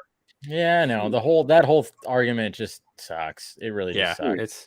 It's ridiculous because obviously, like, Pattinson's Batman definitely has a penchant for brutality. Like, he absolutely has no fucks to give when it comes to dishing out the violence, especially to just like common little thugs who just run around with face paint. Who the hell are you supposed to be? Oh, you'll find out. Vengeance, boy. That's what. Yeah. I like those rumors that were coming out. There was like he's in year 2 and he feels like he's spinning his wheels. He's not making any progress, which could lead to the bigger. Yeah, it could lead to the bigger story and his frustration and the fact that it's year 2 and the fact that everything is just like not super shiny. You don't have a bat cave. He's like at a train station with shit just set up, and everything's not super shiny. And that's what I love about it. And the fact that Wayne Manor is not well kept up. I mean, that behind the scenes featurette that they showed before they showed the trailer. I mean, you're seeing like Bruce just like so fucking angry. I mean, he's so angry. He really has not embraced trying to be billionaire playboy at all yet. Yeah. Well, I mean, a little bit to the fact that he's like, all right, I'm going to look fine. I'm going to comb my hair nice and this, that, and this. But at the same time, he's just like sizing up everybody, like what, when it comes to, he treats Bruce Wayne in the same capacity as he would Matches Malone almost. Yeah, like he's looking at everybody like fuck you, fuck you, fuck you, fuck you kind of thing. Where it's like, it's like, who are these people? And we've even seen that in the in behind the scenes stuff, like where they're at this funeral, and even like there's like a point where Cobblepot's like, dude, like what are you doing? And it's like something happens where he's just like, what the, he gets upset with something, and causes a ruckus, and it's just like I'm looking forward to that. And it's very much in the vein of Rorschach, where we're gonna get a Bruce Wayne journal, and he's gonna be like writing into it. I mean, this is what we're hearing, is like the fact that we're gonna get this noir type voiceover from Bruce Wayne talking about what is happening with this whole story. And we're just going to get somebody who's angry. I mean, we're going to get I still, from the first trailer, want to know when he is like, fuck all these cops, and Gordon pushes him up against the cage and goes, dude, what are you doing? Yes, like, dude, you need to fucking relax. Like, that's one of the things that watching this trailer and seeing how angry he is like, well, remember that part? And he literally is like going to take on cops. And Gordon is like, fuck, dude, like what are you doing the part where he's like beating the motherfucker Ben Affleck style, and Selena Kyle's just like, dude, like backing off, like, hey, whoa, what are you doing here, man? I mean, yeah.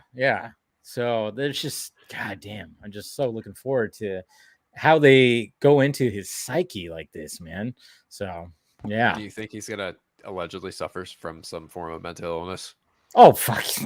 I think it's obvious. Every I mean, Batman he suffers kind of from always mental has. illness. So Yeah, I mean, it's always been part of Batman's lore is like the fact that he's got some mental illness. But I think with this one, they're really gonna dive super deep into it. But at the same time, they're gonna like Matt Reeves was like, all right, yeah, he's fucked up, but he's gonna try to counteract that. His medicine for being fucked up is trying to solve what is happening with this story. You know, he's going to dive so deep into this. That's why when you see that shot when he's on the other side of the glass with Riddler, and he's just like, "What did you do?" You know, because he's so like, he's so putting himself into this story that he loses control every now and again when it comes to talking to Edward, or when it comes to these thugs that he just beats the living shit when out he of. when he confronts Cobblepot in his club, and oh, easy, sweetheart.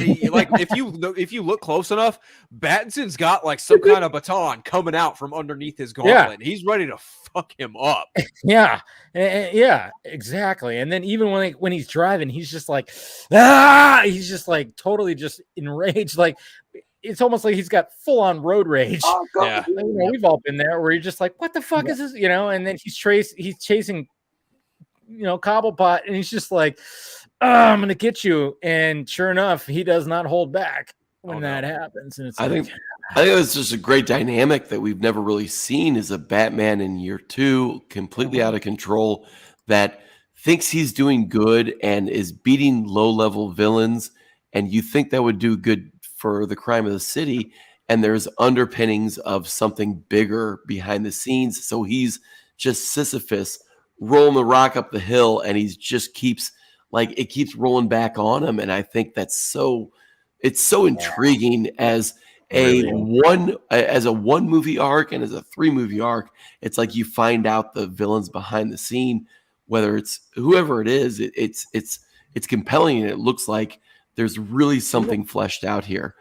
There's movie making going on. Criminals are like weeds, Alfred. You pull one up and the other takes the place. Such a good line. Go ahead, Eric. I'm gonna pee.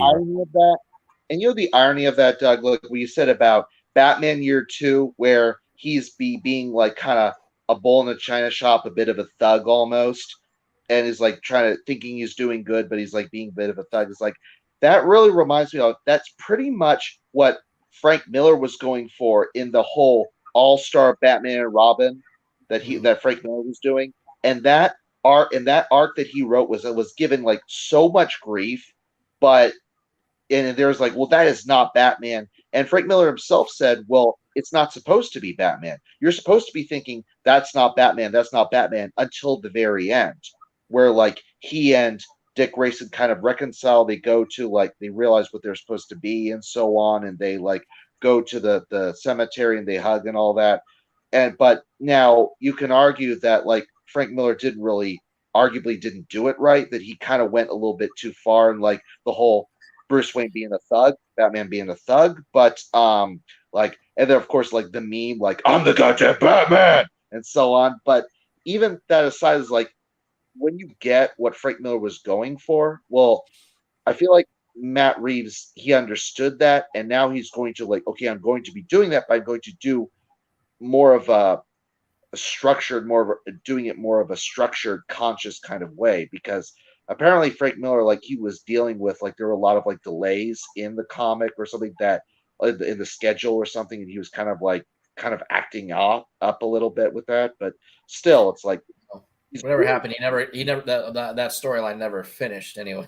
So yeah, he really did. Like he kind of like rushed it to at the very end with the whole like I thought he made it into like Frank Miller made it into a dark comedy, but even though he kind of didn't. Yeah, he actually said that he would want to someday rewrite it and redo it the way that he wanted it to be as a graphic novel, but we'll see. But the idea is that like Matt Reeves could see through the dark comedy stuff and all the memes and all that, and see this is what Frank Miller was trying to do.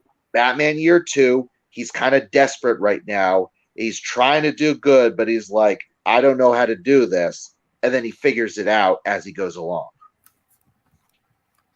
Yeah, it's gonna be, fuck, man.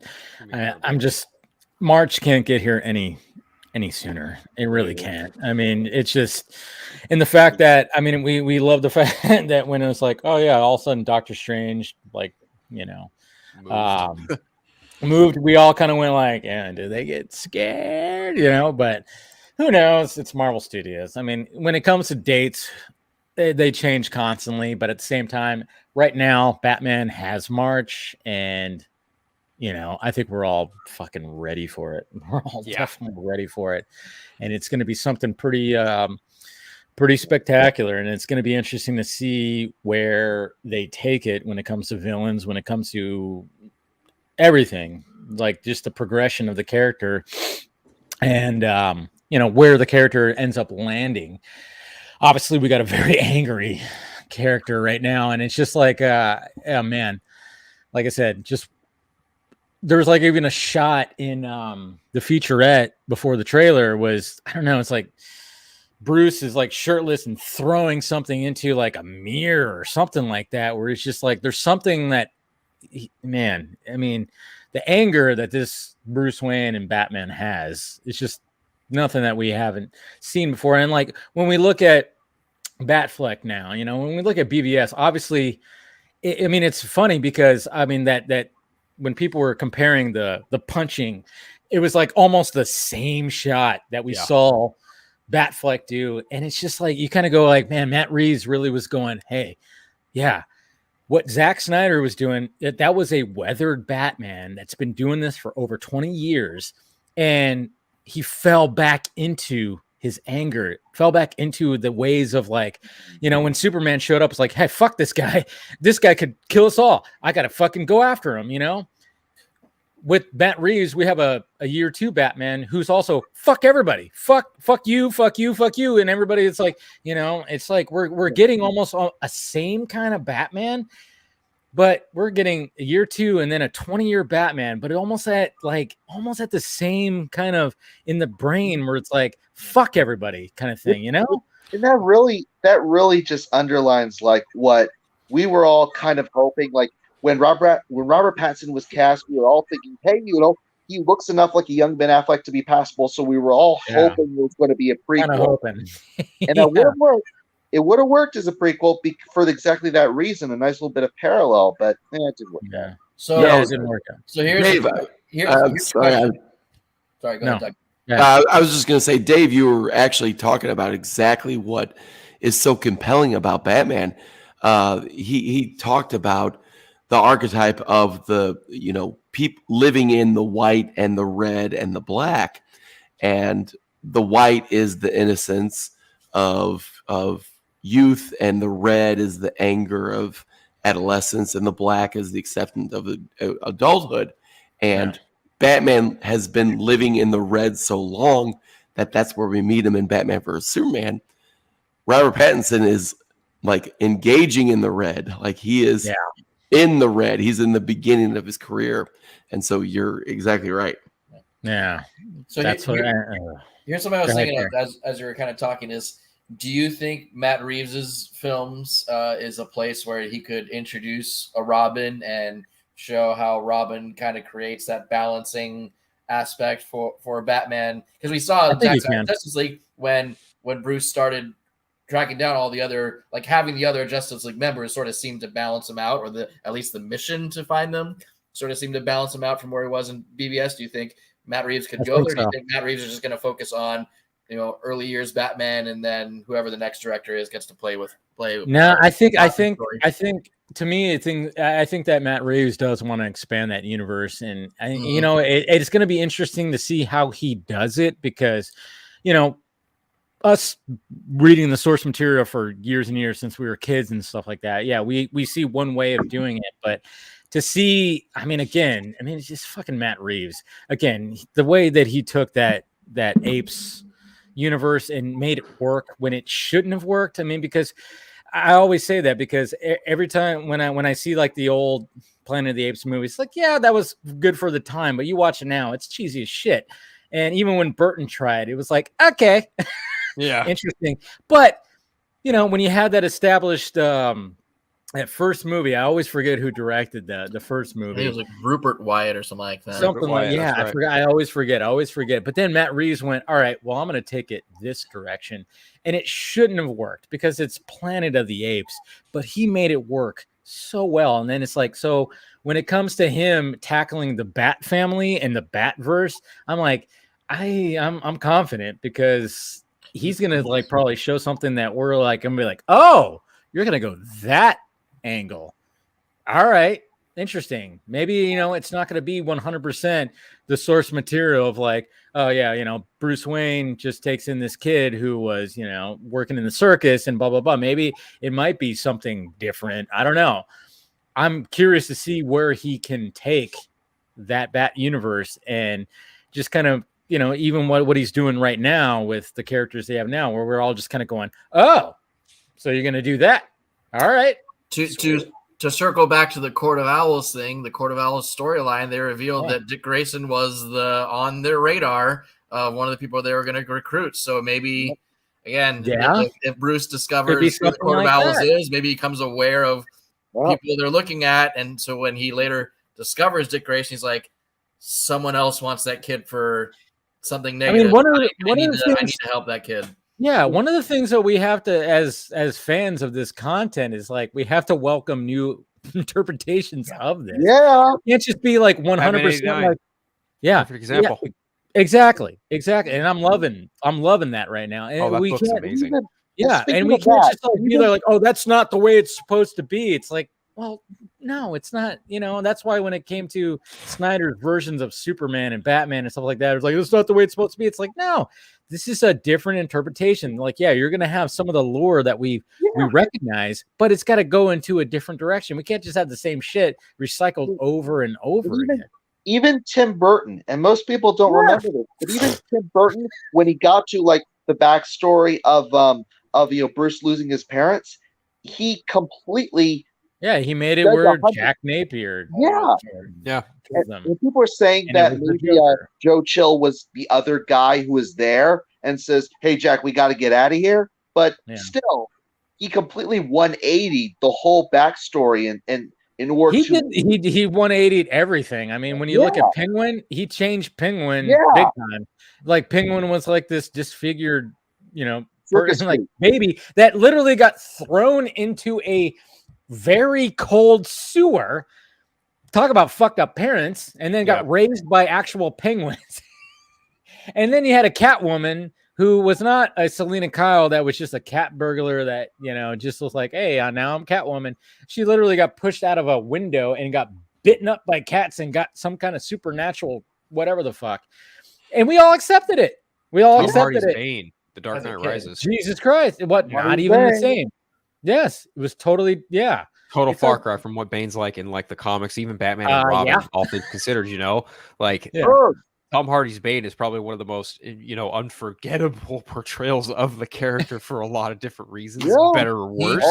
But I've not been a fan of Bane in general for a while, but I was not excited for it. But the Tom Hardy's performance, the way they crafted the character, won me over. I'm like, I like that version. That works. I mean, the only other live version we had was Batman and Robin. Horrible. I just felt like they made it more interesting than the gimmick of like, okay, we got to break Batman's back so we can have someone else be Batman for a while in the comics. And so for those creative decisions is exactly why I'm excited to see Matt Reeves do something completely different with the Riddler that isn't so, goofy, over the top, and like super spandex and super like, on the nose. And like, I feel like this is really inspired, and this is really, something seriously that people have been really asking for since something like Arkham City, where the Riddler legitimately takes people and puts them in traps. Like, come on. This is what we're going to say, Doug. You got something to say, Doug? I see you. No, I just want to say R.I.P. Jeep Swanson, the Bane from Batman Robin. I mean, no. Well, it's been 23 years. We need to be kind to that. Anyway, you might as well do like a casual Bane, because nobody knows why until I put on the mask. Casual Bane would be funny. Yeah, it would be funny. I don't know. Because at some point, if you ever get it in your head that you want to do a casual Batman stream again, because I would be interested in doing a casual bang. Yeah. Yeah, there it is. I Look mean, at I know. that. They introduced casual villains too, casual rogues gallery. I But could also anyway, be a casual joker. Yeah. Before we Yeah, wrap there you up, Dave, can I just say one thing? for sure. DC fandom for me was way more about what wasn't there than was actually there. And obviously, you know, Snyder and Cyborg, but other things like Green Lantern Corps and Justice League Dark that you would think would be breaking Talked news. about. Yeah. And I mean, they literally have two Lanterns cast. You have an Alan Scott, you have a Guy Gardner. Why the fuck are you guys not talking about this at DC fandom? Especially when the whole reason they demanded that Zack Snyder shelve John Stewart was because they wanted to do their Green Lantern first. Yeah, how long's it taking you? Shoot, Yeah. seriously. Taking way too long. Yeah, I know. So yeah, Doug, what you're saying is like, yeah, the stuff that was missing. It's like, why aren't you talking about, you know, I mean, J.J. Abrams showed up, but he talked about the new animated series, which fine, cool, but hey, you know, update us about Justice League Dark. You know, can we get a little bit of updates? Like, what's going on there? Are you going to use very easy Are you going to use the swamp? He didn't comment on Black Superman. You know. Yeah, I know. Of course not, because nobody fucking wanted that. Not even like we all are happy with what Michael B. Jordan wants to do with Val Zod, sure, but we don't want what you were gonna do with Clark Kent. I don't think anybody wants that. But yeah, it's like update us about like, hey, so Justice League Dark, what's going on? Apparently there's an actress out there that's teasing that she might be Satana. You already had a Swamp Thing that's already established. Are you going to use that? Which you should, because that series was amazing. Come on, and you now having to establish Dr. Fate, so you're going to use him. So much. I know. There's and when it comes to DC fandom, it's like, yeah, I appreciate what you gave. Sure. When it comes to footage and featurettes and the trailers, sure. But it's like missed opportunity when it came to just treat it like Hall H. Treat it like Hall H next year. That's why. That's why I'm till next year. That's why I'm convinced that you know, whenever on Disney Plus Day, November 12th, you know, whatever the show for Star Wars and for Marvel, they're just gonna like do it in a shorter, more condensed way and do it better, because they're gonna like, we have footage for our Disney Plus shows and maybe some theatrical stuff. We'll have some casting announcements and other announcements, you know, like, I mean, they could announce Fantastic Four cast for all we know, you know, so like, wouldn't be surprised, you know, so like, whereas there were no announcements at fandom whatsoever about anything. So not really, it should be an event where your competition goes, holy crap. And it wasn't. It was a good showcase. Well, I mean, it was slightly with the Batman trailer. They probably that was the only thing. But that's all you had, was just that Batman trailer. That's all you were kind of leading. It's like, no, you need to have more. Like every panel should have been something where it's like, you know, when it came to Black Adam, it's like reveal costumes, reveal something, and even like you're like, oh, there's Pierce Brosnan in the Dr. Fate costume. Whoa, shit, you know, show him levitating. Or something like that. I don't know. Show Supergirl doing some heat vision or something. I don't know. Even like not just standing behind Barry. Even the Wonder Woman like 88th anniversary panel between Patty and Linda Carter, they're like, oh, Gal's too busy because she's raising her kids. I'm like, if you pre-recorded all this, like a couple months ago, there's no reason you couldn't have either brought her in on that Zoom call. It was Wonder Woman's 80th or recorded something separate. Gal could have found 20 minutes to talk about Wonder Woman on a given day, pre-record that, submit it, and she doesn't even have to be in on the conversation with Patty and Linda. It can just be like cut back and forth to it.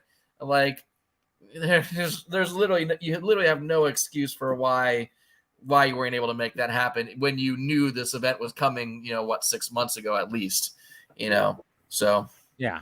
No, I mean, like I said, they're not taken away from anything that was shown. It's like, yeah, good. You showed. I was glad we got to see something of the Flash, and I think people were like, yeah, sweet, let's do that. But when it came to, just the panels and the fact that the Chinese panels got like the full on, like, hey, there's Muschietti and Miller. They got and a all pretty that. I didn't extensive flash understand. one, Yeah, I'm like, why didn't we get that with this initial one? With Black Adam, with everything like that. It's like we got some panels, of course. We got some Blue Beetle stuff. That was fine. I was like, yeah, because they're not even they haven't even started production. But we got an introduction to the director and to Muri Dueña. We got everything with that. Sweet. And Batgirl, that was fine too. We got fan art. We got not fan art, but concept art for both. Fine, that's cool, but it would have been cool if, like, who else is going to be in there and, like, hey, let's show up J.K. Simmons. That would have been cool to see if that was actually fully confirmed. But yeah, when it came to other things, it's just like, yeah, man, and it seemed like they just needed just a little bit more oomph. Something. I think the bare minimum, they're missing the boat on the timing of a Milestone reboot and the live action. I mean, you want a self-contained live action or animated universe? Milestone is a great IP, and they had the creators on, and they like a casting would have been unbelievable announcement. Yeah. And I think they missed the boat on that. Yeah. Missed the boat on that. And Justice League Dark, it's like, showed something with that. I don't know. Or like, just talk about it. Just, you have JJ, talk about it. If something's actually in the works, just talk about it a little bit. It doesn't have to be like this long panel, but just have like, hey, JJ Abrams. How awesome would that be to have JJ Abrams going, hey, this is what's happening with Justice League Dark right now. They have to have have concept art or something. Exactly. Concept art would go a long way. Come on. And if they didn't think, and if they were not going to like be like as creative as that, I don't know. If they wanted it to give us something to sustain us until next year, I don't know. Maybe announce it. Just saying. Yeah. I mean, it's just, I don't know. It just seems like there's a lot of missed opportunities of just updating. It's like, especially since you have two actors cast as two lanterns for your Lantern series. Get them on a panel, get them on a, just a webcam and just saying like, hey, what's the update? Get fucking, what's his name? Shane Graham Smith, who's blocked me on Twitter. Yeah. Who, just because we got like a Collider interview where he updated it. It's like, really? We got a Collider update? It should be DC Fandom. It's like, update us about like what's happening with this show. What's going on with Green Lantern Corps? Is that still a thing? Is it still going to be associated with it? Just little things like that, just to kind of update people. But it just no. Like you think Mark Guggenheim, one of the big constructs behind the CW stuff, would come out and absolutely talk about Green Lantern? Nope, not a word. Not a word. I mean, that's not a word. When stuff is already out there and then you're not talking about it at your event, it kind of just goes like, all right, is this even fucking happening now? It's like, oh yeah, I'm excited for your movies that you got, Black Adam, Shazam, Flash, and the Batman, sure. But yeah, we got these unanswered questions right here that people are begging to like be answered. So answer them, even if it's vague as shit, as long as you talk about them. That's all we need. Just something. Ugh. We'll see what happens next year, I guess. We'll see what happens next year. But anyways, we'll go ahead and wrap this up. We're almost 3 hours in. Doug, did you have something? I saw your hands go up. No, I just said thank you so much. Oh, no problem. We'll go around the horn right now, and you guys plug. Plug. Carrie, go ahead. KM Vanderberg on Twitter. I guess that's funny. Yeah. To see when I decide to tweet about things that you may or may not be interested in. I don't know. There it is. Doug, I'm DougVerbiate.com, and I love doing the stream, and that's about it. There it is. All right, Eric, obviously you got something to plug. Oh, yes. Justice League Sunset of the Gods. Like, be sure to follow that channel on Twitter. Be sure to follow me on Twitter. There you go. There it is. And then, of course, Phil. Well, thank you again, Dave. It's always a blast talking to you and everyone else on the panel about, bunch of everything going on, nerdy, any otherwise. If you want to follow me on Twitter, it's just @unfiltered. You can listen to my shows, Superhero Stress and The Eternal Night, as well as The Magic of Movies. You can also catch me soon on the Four Nerds Network doing my own new live show called The Late Night Bowl. Every Friday night is what we're shooting for. So it'll be comics related. So come on down. We'll be late, probably like 10 p.m. Pacific Standard Time, be talking comics. Congratulations on those new shows, Phil. Thank you. Yeah, I look forward to all of it, even with all my busy schedule, all things considered. Dawson seems like a really cool dude. Dawson's a fun guy. It's fun working with him and Austin, getting this stuff off the ground. So it's gonna be a lot of fun. Good. Congrats. Man, it's all about just coming up with that and working with people that that is great to work with and talk to and everything. And like I said, guys, as always, just smash that like, thumbs up, subscribe, do all that. And remember, there's all that there in the Patreon too, if you want to be part of it next month for sure. And thank you guys. Thank you to Jacob, and thank you to